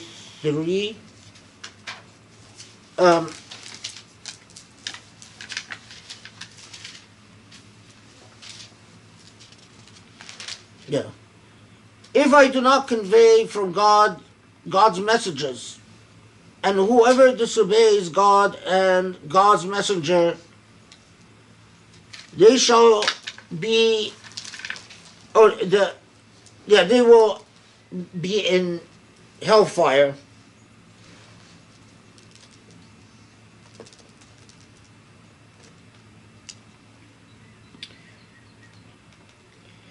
And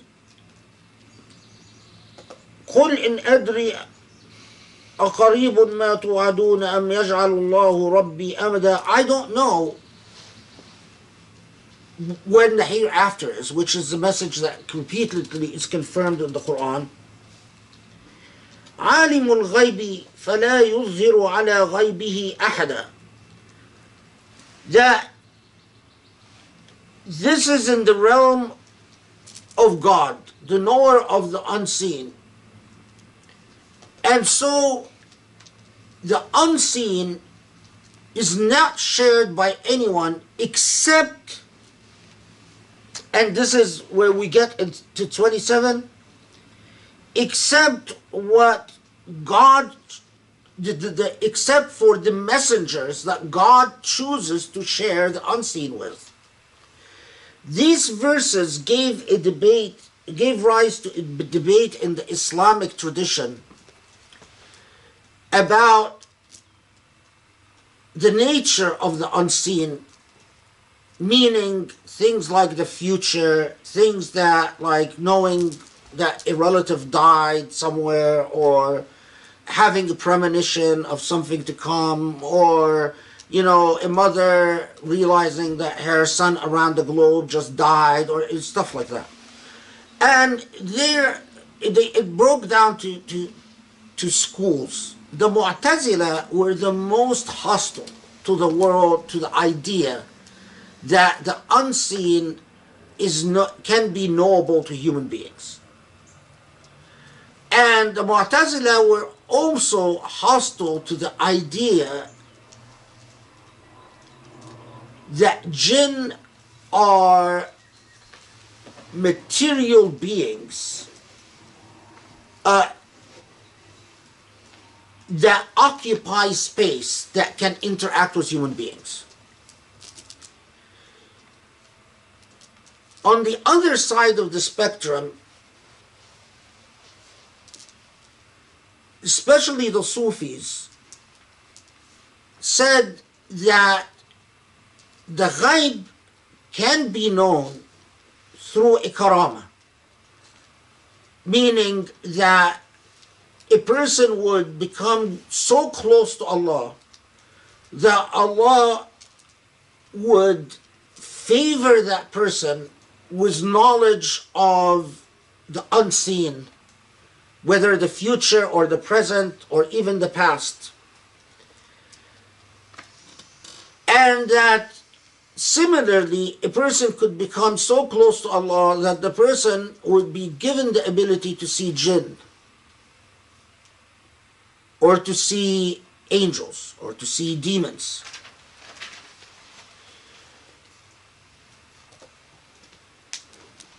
Those who have the ability to glean the unseen, that are not devout, their ability comes from something demonic, not from something clean. Between the Sufis and the Mu'tazila, especially the Ash'aris and the Maturidis, had a middle of the road positions where it's fair to say they're skeptical to different degrees of skepticism. Most importantly was that the intense debate between the Ahl al-Hadith and the Sufis about the karamat, because the Ahl al-Hadith rejected that it is possible for some pious people to have a karama, in other words, to see the unseen. My own position on this is that anytime anyone claims a karama, be skeptical, especially when they tell you it comes from God. Normally people, but it doesn't mean that I don't believe in karamat. I actually do. But normally those who possess a karama are shy about it and very hesitant to share it, and nearly embarrassed that they have it. They don't tout it. If they tout it, be very skeptical. Because anyone that has a real karama knows the extent of responsibility it comes with. And it is terrifying. And because it's so terrifying, it is not something that, they like to sit among their students, 20, 50 students, and say, oh, let me tell you what's going to happen in the future. I'm very skeptical of that. It just,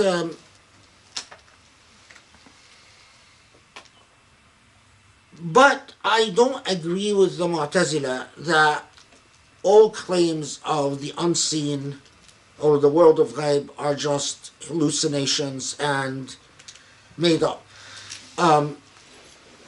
I think that reliance, that trust in the rational world as sort of an impeccable, tight fabric of existence that is unimpeachable is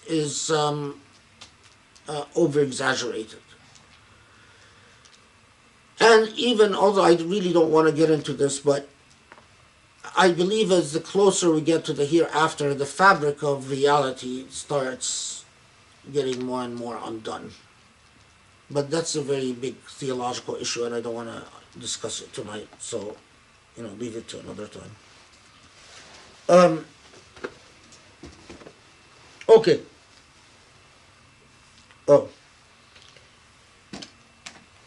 Okay, it's Maghrib, so but give me just 5 minutes.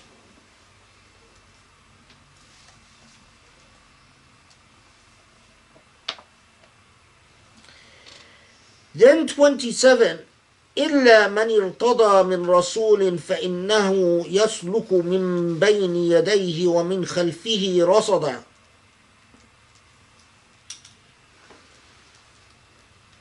Here we are told that Allah protects Allah's messenger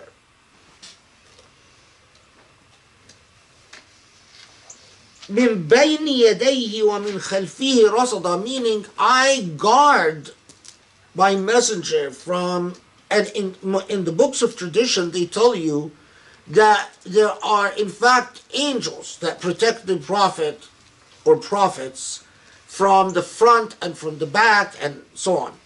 Now, why is this important? Do you remember when we talked about the satanic verses? How could the satanic verses happen if there are angels guarding the prophet all the time so that shaitan can't come and whisper anything to the prophet? The satanic verses do not make sense theologically, in part because of Surah Al-Jinn.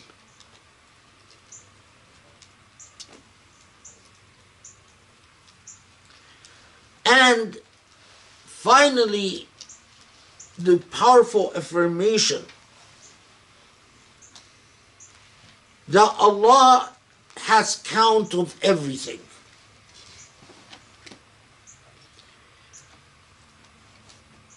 Surah Al-Jinn, and maybe after Maghrib I can elaborate on this, but Surah Al-Jinn comes at this very difficult point and tells most Muslims, you're persecuted, you are nothing, you feel like nothing, you feel very low, but you are the reason for a cosmic change. You only see the world around you in Mecca. You don't know what is going around in other than Mecca. You don't know what's going on in Bahrain. You don't know what's going on in Persia. You don't know what's going on in Egypt. Leave alone not knowing what's going on in the cosmos. Jinn, like angels, are all around you all the time. You might not know this, but your biggest accomplishment could be in the world of a very different dimension than yours. It could be that you're a nobody in your own dimension. But in our language, you could be a rock star in a different dimension. This is not what you should be preoccupied with. What you should be preoccupied with is to do what is right, to carry the message that God wants you to carry the mission that God wants you to carry, and that's it.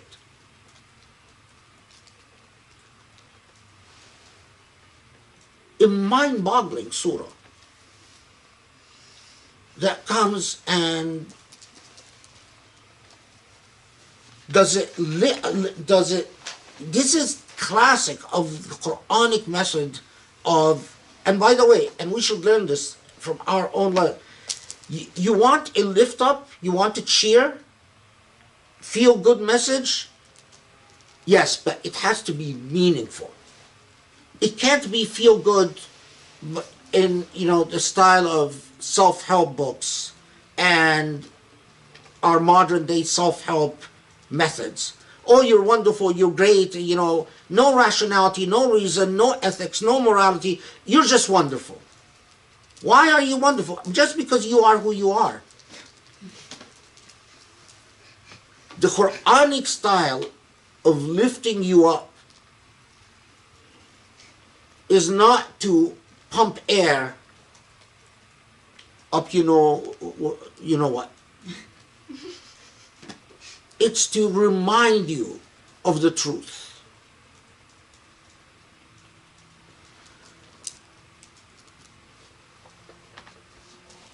And admittedly, Surah Al-Jinn is among the surah that I most often recite to myself when I'm praying alone. Is among the ones that I most love to recite to myself. Okay, let's pray, Mother. Okay. Bismillahirrahmanirrahim. Thank you for an incredible, incredible surah. There's so much to think about, and I mean, it's just stunning. I think everyone is gathering their questions, but let me start with this. Actually, first of all, I meant to ask you last time for Naml what the dhikr was, just to confirm. I had It's written down 62. 62, just that. Okay. And then for today, it's the whole. It's today, no. وأنه كان رجال من الإنس يعوذون برجال من الجن فزادوهم رهقا 6. Oh, just out of 6? Okay.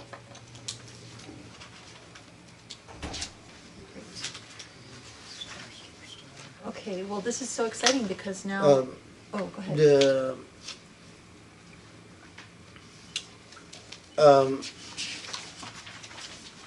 Yeah, I don't know if people have questions, but you know,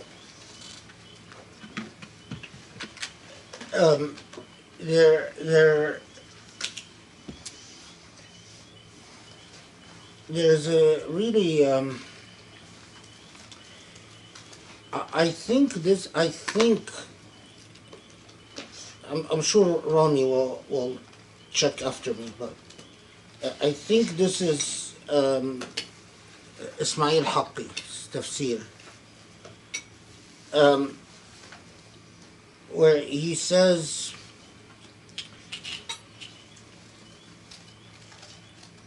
he has a very nice discourse when it comes to Surah Al-Jinn, where he says that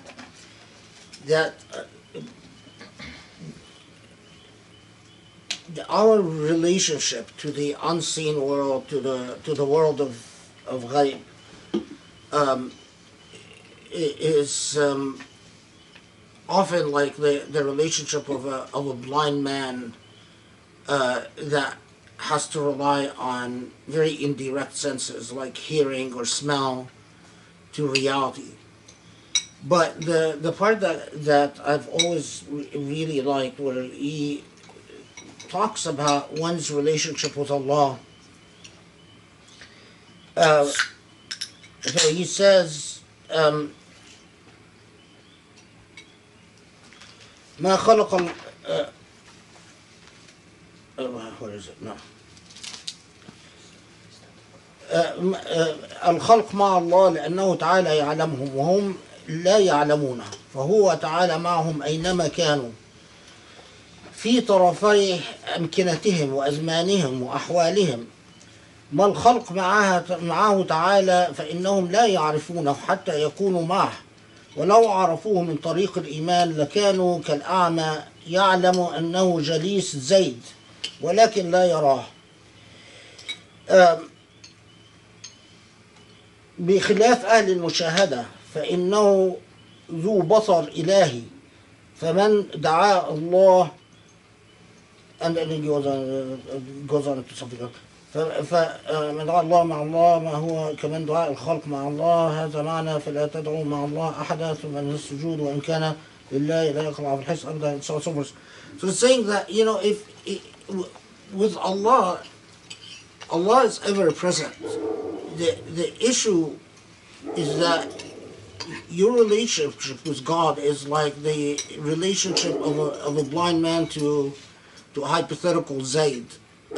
Zayd is present with you, sees you, knows you, but you don't see Zayd, and you pick up on the presence of Zayd through different things, like maybe the noise he makes, the smell. But that once you become a'arif billah, the ability to sojourn and to actually see with the light of your heart, then you see Allah in the sense that Allah's presence is no longer hypothetical or derivative or deductive, but it is a direct awareness of Allah's presence. The other thing I want to say is that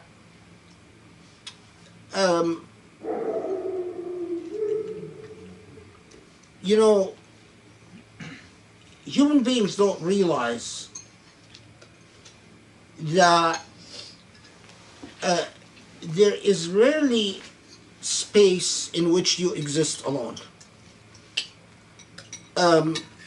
It's possible. I mean, it's possible for you to be at home or somewhere, and there's no one there. But there is always a 50% chance, and in some places, much more than 50% chance. In some places, it could be as much as 90% chance or 99% chance that wherever you are, there are other presence. And the other presence, whether angelic or demonic, but a smart person would be very aware of this.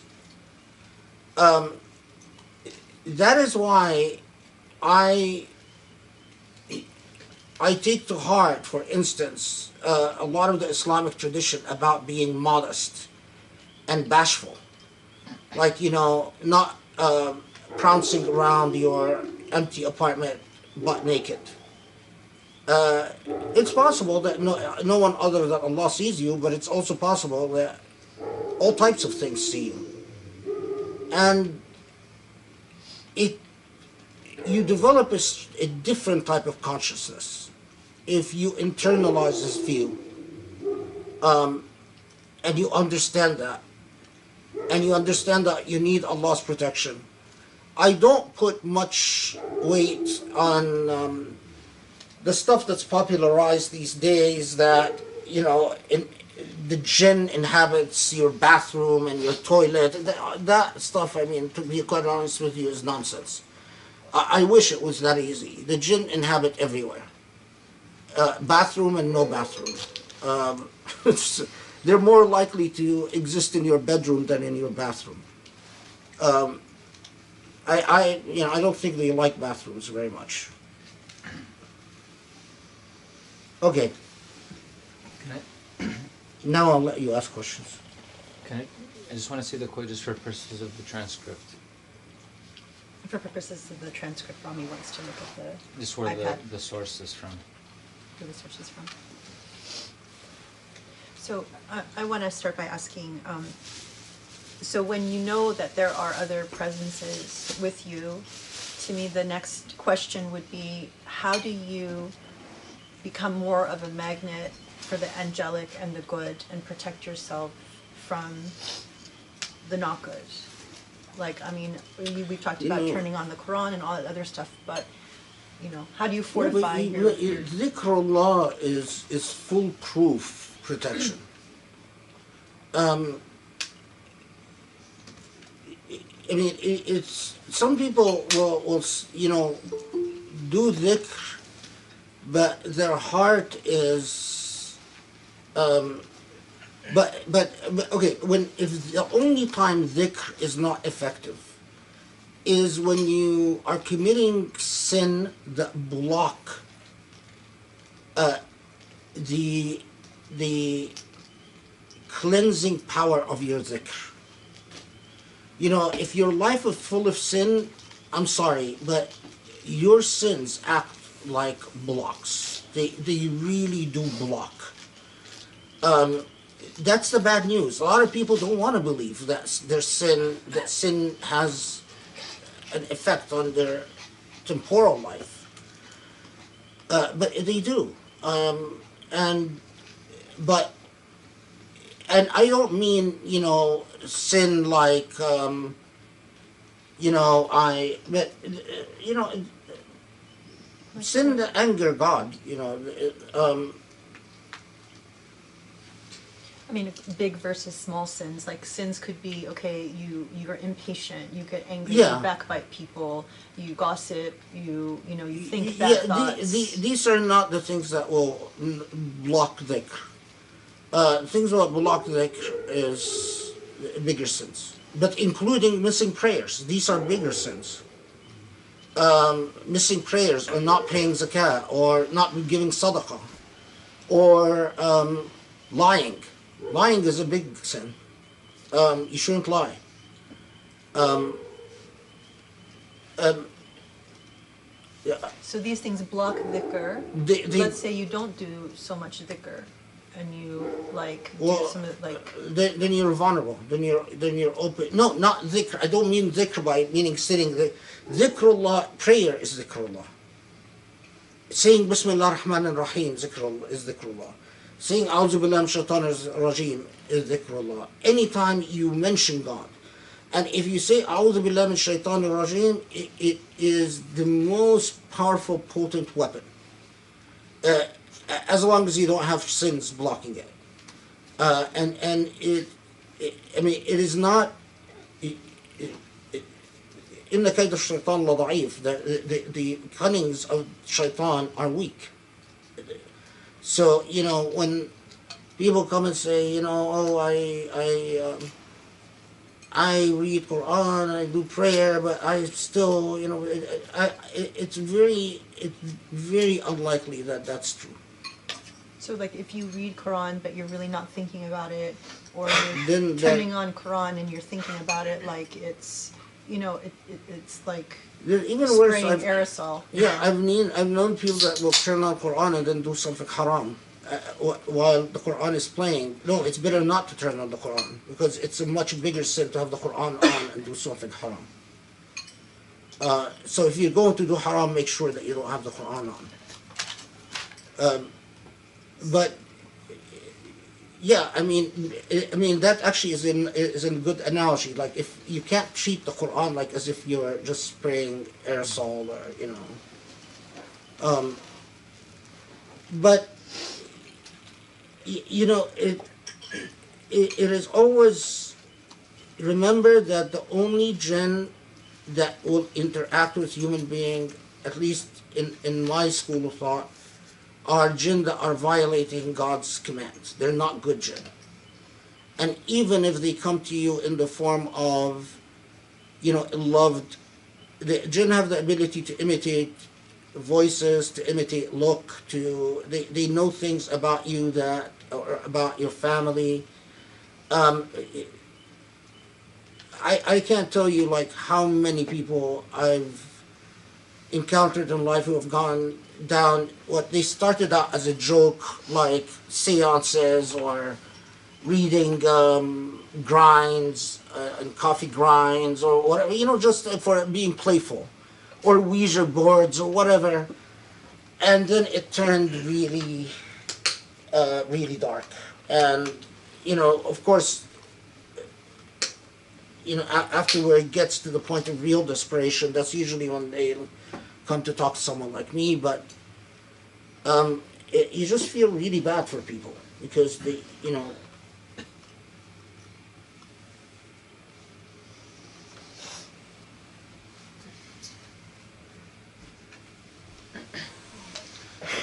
In a previous halaqah you talked about how the nature of humans is to be very forgetful. They have like a unique forgetfulness. And since then, I've wondered if, I assume that this means that jinn don't have this quality about them. So when we got to the verse where it differentiates between jinn who are Muslim versus jinn who are qasitun, I wondered is that grounds that jinn can't, that their being misled is not the same as humans, meaning that they can't be kuffar? In other words, they can, because not all jinn. That's a good question because there's a lot. Can you just read? Yeah, the question is, well, is it possible for jinn to be kuffar? Because if they live long enough and they remember long enough, then they might have a direct experience with the divine, and so how could they not believe in God if they... But jinn are, yes, they live long lives, but they die, just like human beings. Although Satan seems to be an exception. But anyway, uh, and the jinn are not all, because they are different clans and different tribes and different races, they are of different types. So a lot of jinn, the only way that they know of, not all jinn can reach the al-Mala' al-A'la or even attempt to eavesdrop. You find in Jewish and Islamic sources a lot written about the different types of course the Jewish sources, they don't call them jinn, but they're talking about jinn. What are they called in Jewish sources? The Dibuk is basically a jinn. But about the different races, different types, different languages, and so many of them do not have a direct experience with God, or even, and so there, as far as we know, that there are jinn who are actually kuffar. They don't believe. There are jinn who are worse, and these are the direct followers of Satan, who are defiant. They know that there is a God, but they are in complete rebellion. But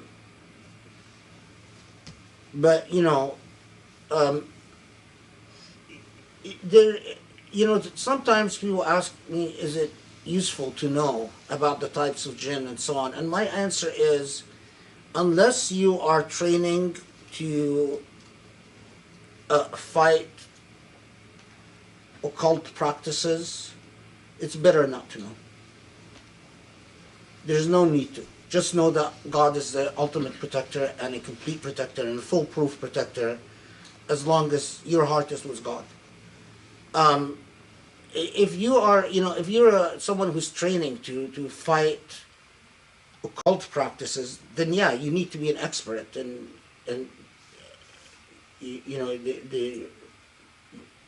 but other than that, there's no need.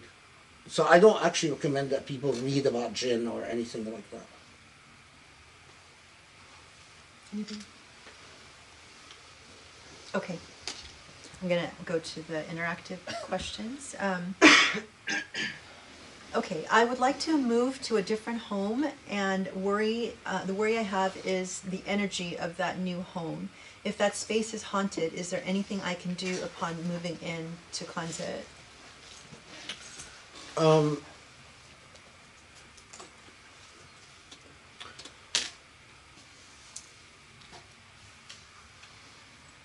I assume. Okay, first question. Do you have access to any pious person that you trust who can recite Quran in Arabic? No. Okay. Then the second option is, remember that prayer and Quran is protection. So already when you pray in a new place and you turn on Quran, you are cleansing and you are protecting. The other thing I would, you know the Ruqya, right? I showed you the The apps app with them. for the Ruqya. Yeah. When the other thing I would recommend is that Greece can tell you the app for the set of Quranic verses that are read to cleanse space, and a lot of them they come in the voice of different Quranic reciters. And so you can turn it on. You can just turn on the app and play it. And as you turn it on, just have the intentionality that Allah protect you through that recitation. So you're projecting your intentionality upon the recitation that you're turning on, and that will be very effective. And if I'm ever around your house and COVID is not a concern, I'll come, make sure it's safe. That's Rafida. Oh, it's Rafida? Okay, yeah. Can we do virtual cleansing? No. What's the name of the app? Rukia. I think it's Ruqui or something like that. I'll look it up. RUQYA. Ruqya, Yeah. something like that. So, okay. Okay, related to things spooky, is black magic real? And if so, why does God allow it? I never understood this.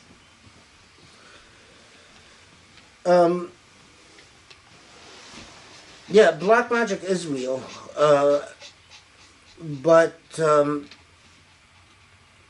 it is very effective among those who make themselves vulnerable.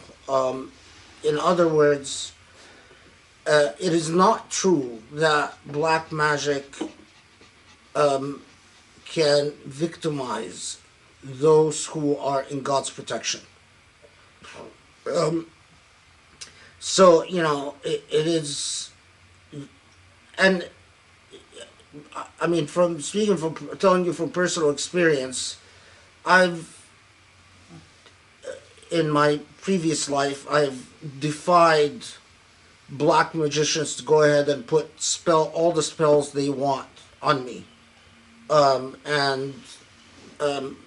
You know, basically told them, give me your best shot.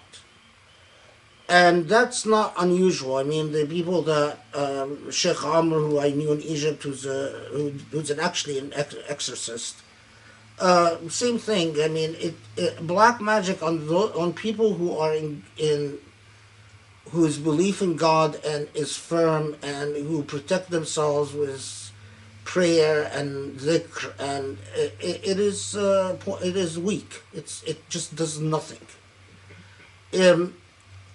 Why is it effective? It is effective in the way that evil is effective, in the sense that for goodness to exist, there has to be the opposite. And, you know, for there to be the possibility of human beings who can achieve divinity, there had to be human beings that can descend to the demonic. I mean, was it possible for human beings to be divine without the demonic? Well, only if they were angels. So for human beings to have the potentiality of divinity, they by the nature of the laws of creation, there had to be the opposite. In the same way, if there's only light, then there is no light. If darkness is not a possibility, then light becomes meaningless. Light is only meaningless, is only meaningful because of the existence of the contrast to light. You know, if there was no devil, would angels be angels? They would just be it.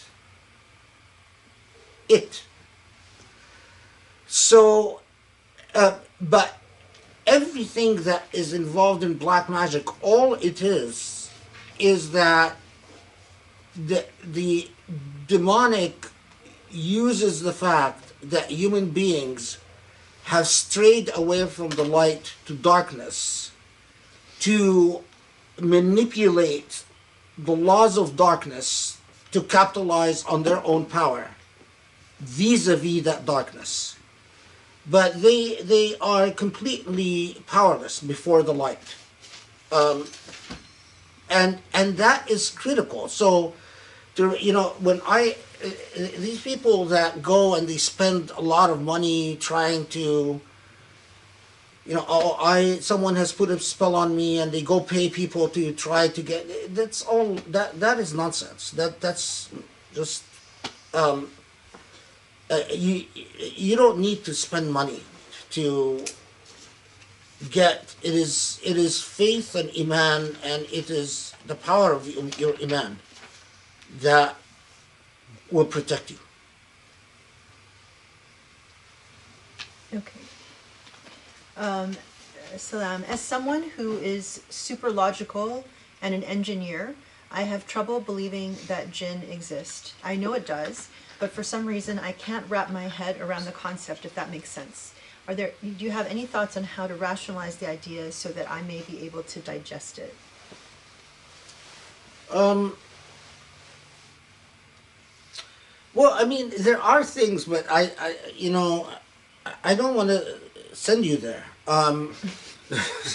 You know,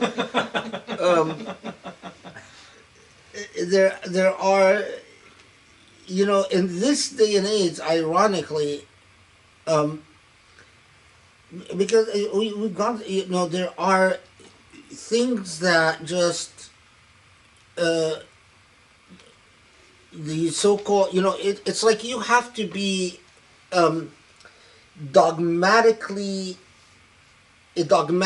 denier to refuse to come to terms with all the things that, especially this day and age, technologically, we're able to capture. It is sort of ironic that we're now just able to, we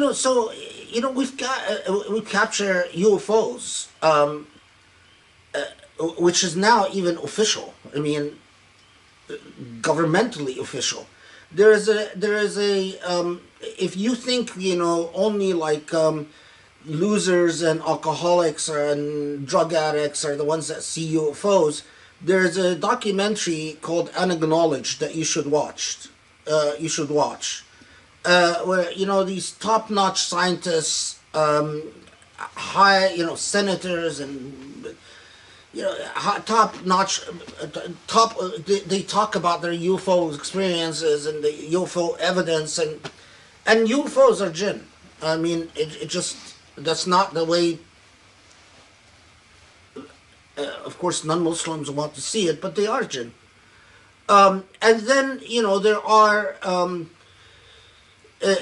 easily captured things like all the EVPs, the electronic voice phenomena. I mean, they're sentences. When you capture a growl in empty space, and there are places that you should never go, but you have a recorder with you, and you capture a growl, or you get scratched, or you get bitten out of thin air.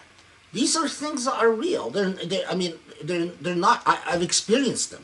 They're not hypothetical. And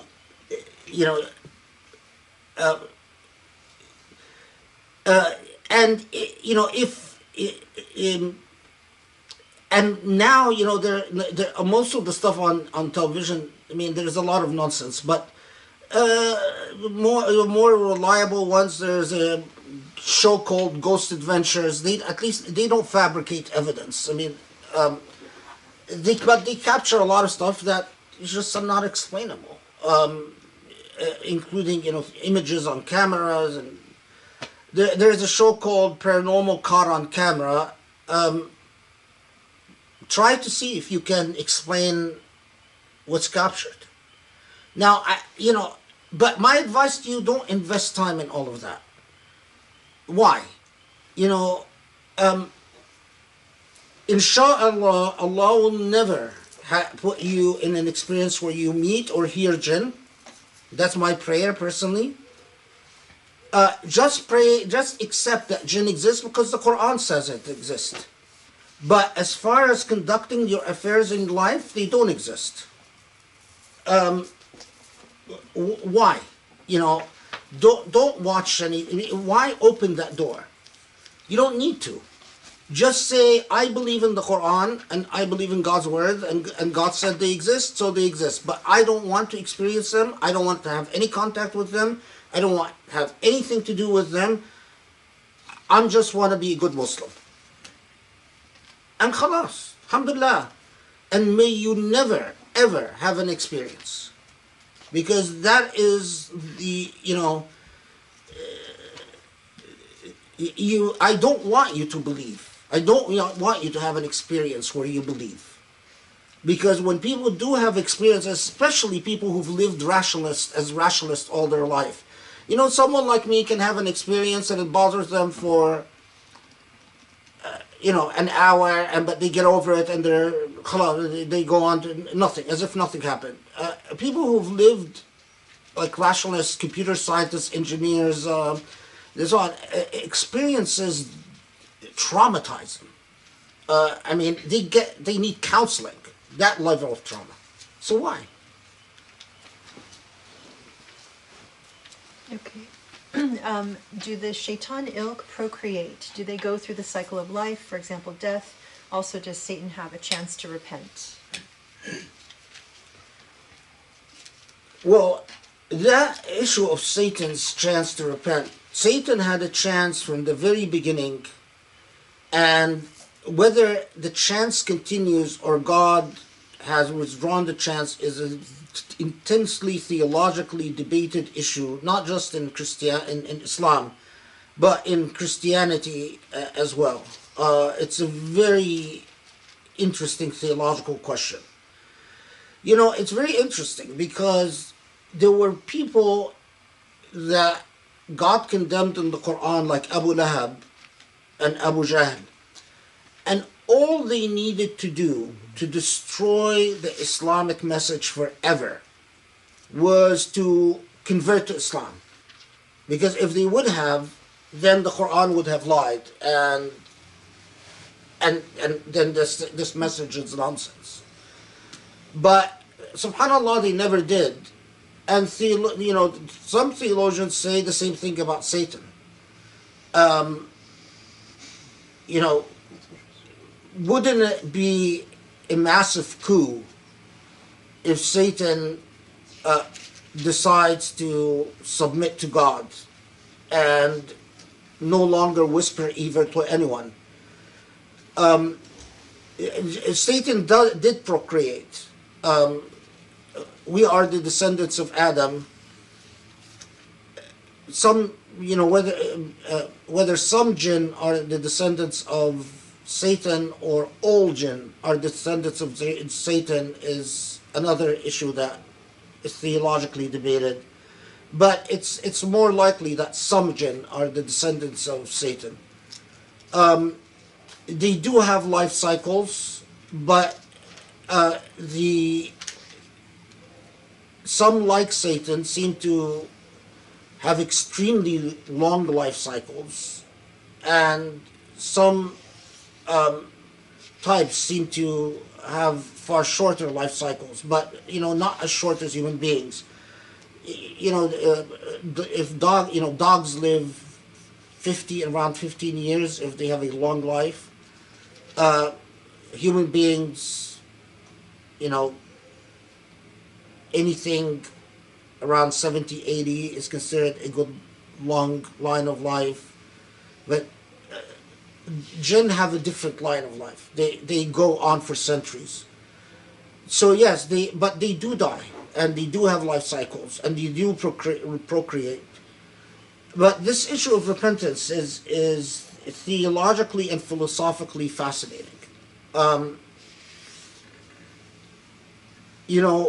All indications are that Satan has free will. So, what is Satan's ultimate plan?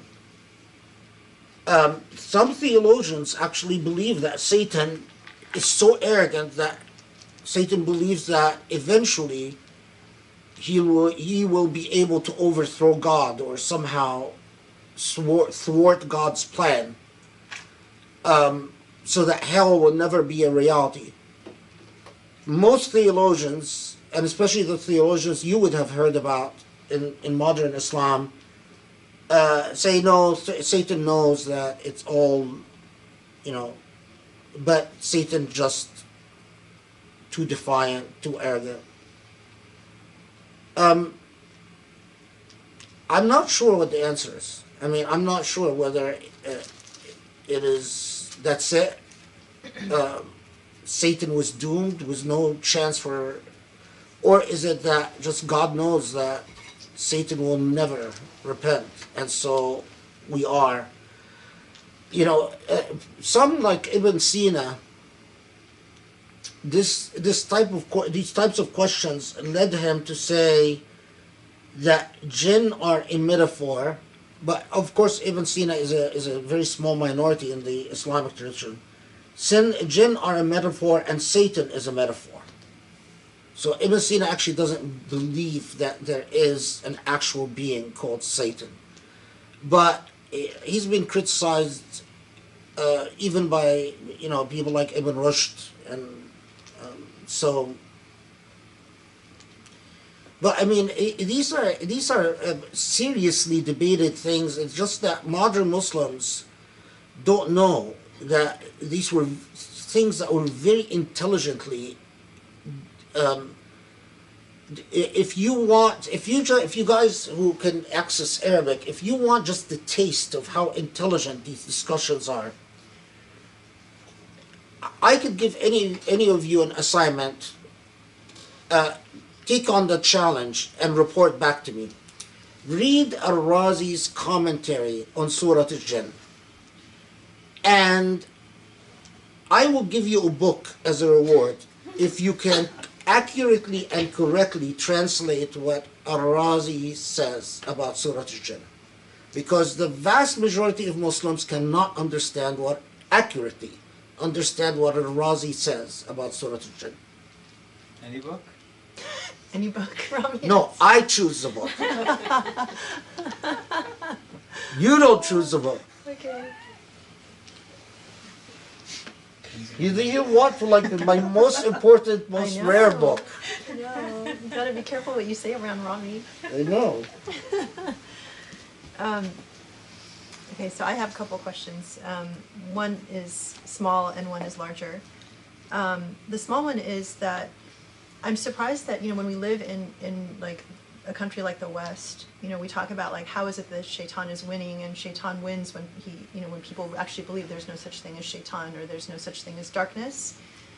Or like when you can go to Target and you can buy a Ouija board, like these things to me are like alarming and really upsetting. Is there anything that, that people should avoid that you've seen, I guess, that Muslims maybe don't know or should know? Well, about opening portals and opening darkness and things don't like don't seances and Ouija boards and this stuff is no joke. I mean, yeah, you could have 100 Ouija board sessions and nothing happens, but there will be this one time where something comes through that could turn your life into a living hell.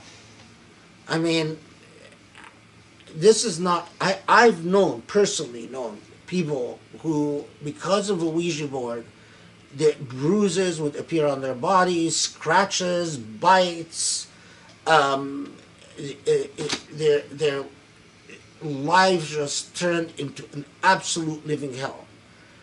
A long time ago, I actually helped someone who was not even a Muslim, who was a Christian guy, but just had gone to his church, and they tried to help him, and the priest or whatever, the reverend came, and it was holy water, and did crosses all over the corners of the home with holy water, and planted crosses in the four corners, around the four corners of the house, and it didn't help at all.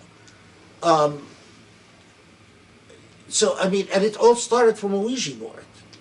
So this stuff is but there is a schizophrenia and a paradox about our identity in the modern world, is that we didn't, officially everything that has to do with our commodified and commercialized economic world says we ignore UFOs, we ignore the paranormal, we acknowledge them only if it leads to profit. So among the biggest bestsellers are ghost hunting apps on your phone. For $5 you download the ghost hunting app and a ghost radar, and they're very dangerous. Don't do that. Don't download them and don't turn them on. They're very dangerous. Ouija boards, because people buy them. But then in the logic, our everyday logic, we want to completely ignore everything. So we create the problem so that some people can make profit, but the solution is not there unless people can profit on the solution. But if there's no profit, then we ignore it. So our real God, the God of our reality, is really profit, the money. But the irony is, I find people, the same people who go ghost hunting, and they'll think it's a sport. And I'm talking about professionals. So at night, they go ghost hunting. They go to abandoned places like, abandoned hospitals or abandoned retirement homes or whatever, and they go ghost hunting. And then, but at the same time, they don't really believe. They believe in the supernatural, but they don't believe in God. Okay, so they're they're really scared of things like, growls or scratches or the demonic or whatever, but they only believe in God if they need to cleanse something out of their home. And then they might start going to church. I'm actually thinking of actual people. They'll only go to church until they get rid of the problem, and then they're back again to their same old. So I don't know, the modern psyche has been rotted out with the logic of profit. And we're not ants like the Quran talks about, but we are like levers in a machine, in a profit-making machine. You pull this lever, we're all levers. And we count only to the extent that we make a certain class of people rich. But beyond that, we really don't count. I mean, even now, for the right money, and again, I emphasize, for the right money, there are paranormal counselors. These are psychologists who have studied parapsychology, and they specialize in counseling people who've had traumatic paranormal experiences, but they're very expensive. So you have to pay for that extra thing. I mean, come on. Okay. My second question is, well, first of all, one of the things I'm really grateful for in being married to you is that, well, one, he forced me to watch a lot of horror movies and ghost shows. So I feel like my tolerance for and fear for a lot of that stuff was replaced by knowledge, which was very useful. Hey, you had a choice. I didn't force you. I just said that if you don't, I'll stop talking to you forever. That's all. You want to be a good wife, you want to be a good companion. You go to movies you don't like, it's part of marriage. But the thing that actually always fascinated me, and that I'm always after you to write your novel on Islamic exorcism, is just the notion that, there's a whole sophisticated, approach to exorcism that is Islamic. Because when people think of exorcisms, they only think of priests and, with crosses and the exorcism movie, and so when people get in trouble and they think that they have, something that needs to be exorcised, they will all automatically think about, the Catholic Church or Catholic priests. But for Muslims, they don't know that we have a whole history and methodology and, all of that's extremely rich and powerful and actually more effective than that. And the reason why I always push him to write this novel is that there are many different ways people can learn about Islam, and through the sophistication of that, it would be very interesting. So, but I just wanted to see if you could talk a little bit about, how does the Islamic methodology for exorcism differ from, say, the Christian exorcist, or the prevailing idea of what exorcism is, which is Christian, right?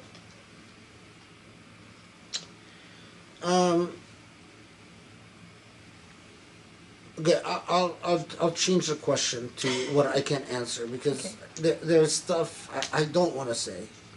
I've already said that anyone that tells you the jinn comes out of your toe or out of your finger or all of that is nonsense. Anyone that tells you I need to beat a jinn out of you or burn a jinn out of you, all of that is nonsense. I've actually testified in a criminal case where I helped convict an Egyptian guy who abused the heck of another guy, supposedly because he was exorcising him.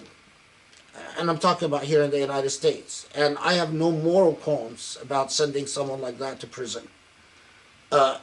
Because you can't use physical abuse. You can't use exorcism as an excuse to commit physical abuse because you're a sadist. And then use Islam to try to avoid responsibility. If I come across you, I will help put you in prison. And I did that. I mean, this is part of my official record. The guy got a very stiff sentence, and I was very proud that he tried to use Islamophobes to avoid prison.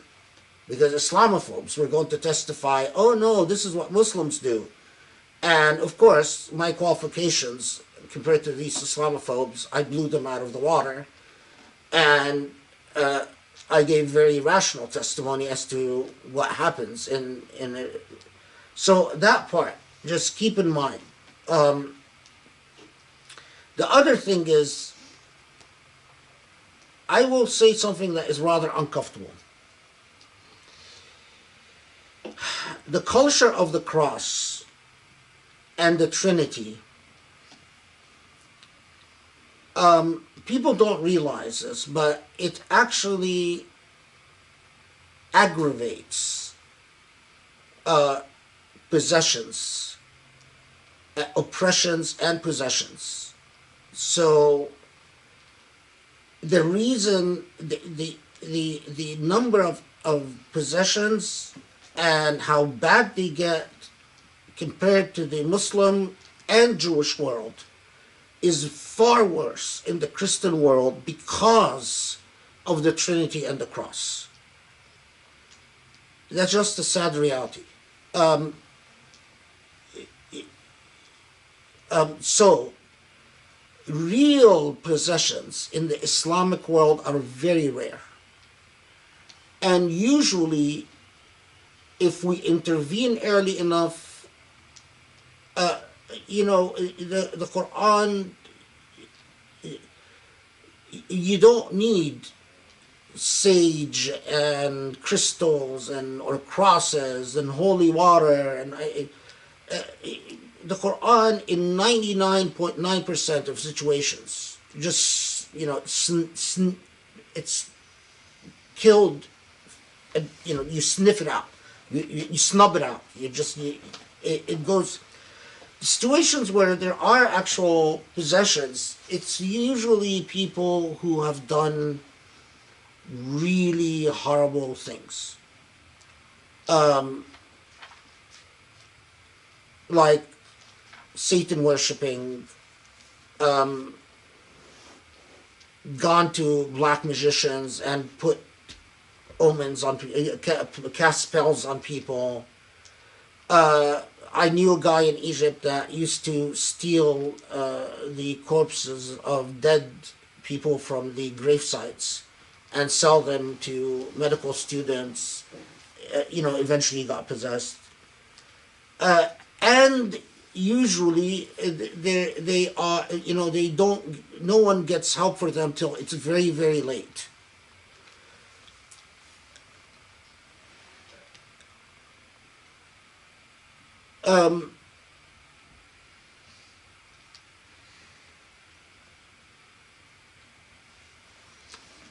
A real exorcism, as opposed to a psychological problem that really needs a good psychiatrist, not an exorcist, a real exorcism usually things will happen that violate the laws of nature. Like things flying around, levitation, so things like that. You look for things like that. That's as much as I want to say. It's getting very uncomfortable. Okay, thank you. Alhamdulillah. Auzu billahi minash shaitanir rajim. Do we have time for one more? Person who asks these questions, she's a scary cat. It's like... Don't ask, don't tell. Yeah, she's a scared. Most of the time, if I try to tell her about anything that happens, it's like she doesn't want to know. So she's a scary cat. I am just listening to your advice not to want to know. Yeah, also. Like, if I write that exorcism novel, she's not going to read it. Oh. Okay. I'll have to think about that. We'll write it first and then we'll decide. In this surah, it talks about the jinn trying to go and breach the barrier to heaven and being met by comments. But in Surah Ar-Rahman, it says, Ya ma'shar al-jinni wal insi. So, I guess it's two-part question. Number one is heaven, is that barrier actually a physical place that humans can get to, or is it something that humans are able to access through things like black magic or some transcendental means? And why it's just confusing to me that it's addressing humans and jinn. No, with Surah Al-Jinn, the jinn paraphrases the jinn saying this to the prophet. But the reason they say it is to tell the prophet about the cosmic change, not because human beings can access that barrier or even come close to that barrier. The only black magic doesn't at all come near the barrier. What black magic does is that it basically connects to a jinn that is high enough in the hierarchy to pick up little bits of information that they then mix with a lot of stuff and they give it to practitioners in black magic. No black magic I am aware of works, human black magic works without the assistance of jinn. Before you continue, actually, I misspoke. It's not that I'm thinking of black magic, I'm specifically thinking of there's a new form of transcendental meditation that actually is the function of it is to connect with aliens. Yeah. No, they so I'm don't, more thinking of things in line with that. Yeah, there is, and sadly, someone as rational as Dr. Stephen Greer, who was one of the pioneers of the Disclosure Project about UFOs. Unfortunately, he's gotten people involved into this transcendental meditation to make contact with aliens. And in case you don't know what this is, what they actually do is that all these professionals, and they're mostly professionals, lawyers, doctors, engineers, they go to somewhere in the desert, in the forest, and they actually stand in a circle and they meditate until a UFO shows up in the sky, and they film it. And I've seen enough of these films. I mean, the UFO actually does show, and it doesn't land or anything. And they're so excited. We're communicating with aliens. And of course, they're just communicating with jinn. And it will end very badly. I mean, right now, it's still new enough that they're all on a high. And they all swear by how wonderful the experience is. And it's proof that, the aliens love human beings, and aliens want to save Earth, and aliens want to save human beings from the evils of nuclear weapons and the follies, and there's a new consciousness that is coming to human beings because, after all, maybe we are descendants of these aliens, on and on and on. And I would love to meet these people 10, 20 years from now when, they have hauntings of their homes and some of them are possessed and some of them have serious psychological problems and other problems. It's not going to end well because they are contacting jinn.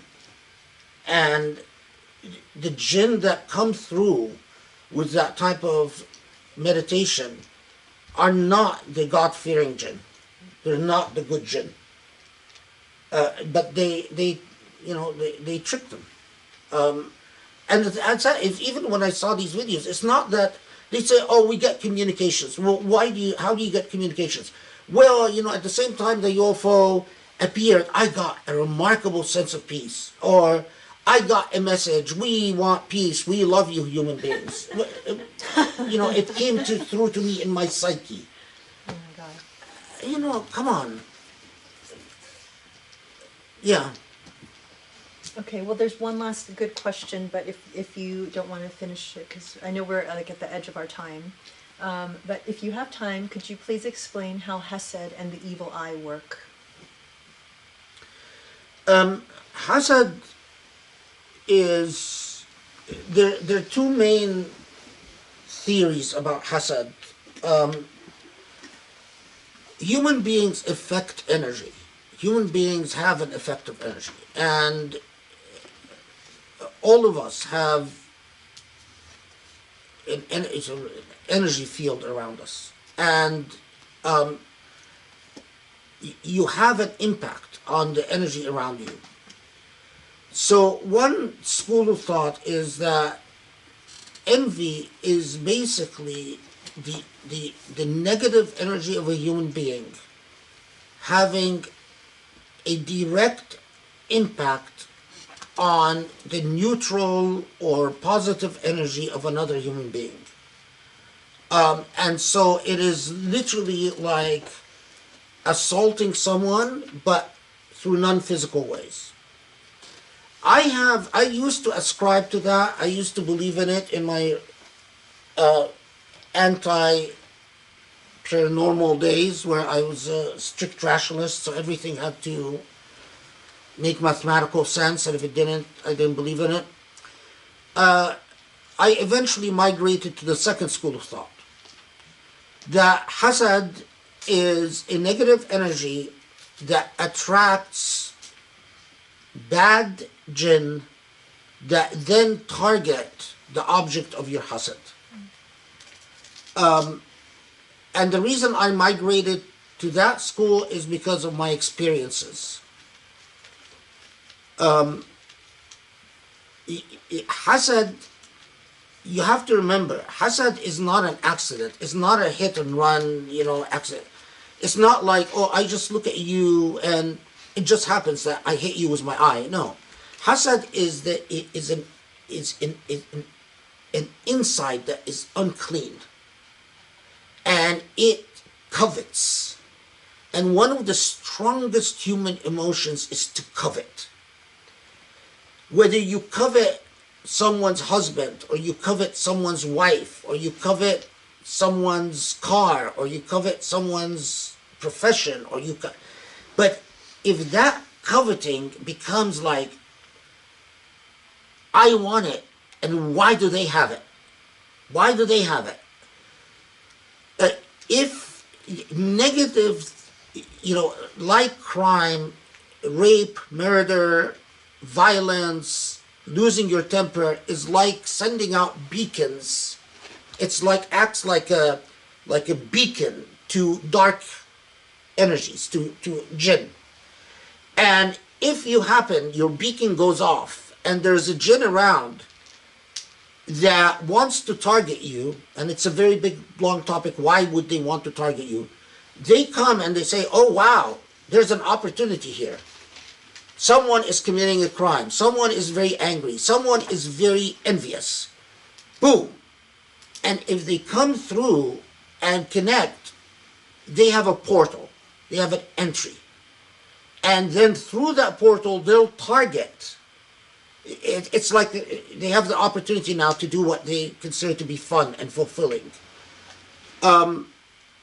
But Hesed, you know, there, someone that I used to, you know, I accompanied for a while in Egypt, Sheikh Hamr, you know, he believes that Hesed is among the most powerful forces in existence. I disagree. I think actually Hesed is if you protect yourself with enough dhikr and enough Quran, nothing can attach to you. It is only when you've become lax in dhikr, or when someone envies you and then you open up a portal by a mistake, by committing a sin or by losing your temper or by committing violence, that's when it latches. And Allahu A'lam, you know, God knows best. Alhamdulillah, there's so many good questions, but I think we have to stop here, or we'll be here all night. Thank you so much for, this has been invaluable, and I think this topic is especially interesting for everyone, and so important. So alhamdulillah, thank you so much. Thank you everyone for joining us and being with us, and we'll look forward to seeing you. Join us for Taraweeh, either, like we try, as I said, to around 10:30, but if you're subscribed to us, as soon as we go live, you'll know. Inshallah, on Saturday, we'll see you again for the halaqah. Look, Mafaz is there. Okay, do you want to say Hey! salam? Assalamu alaikum. Okay, Mafaz, hang on for a bit so we can connect about our plans. I lost my my pen. Okay, we'll find it. Thank you so much, everybody. Did you see my Inshallah, pen? we'll see you soon. Assalamu alaikum.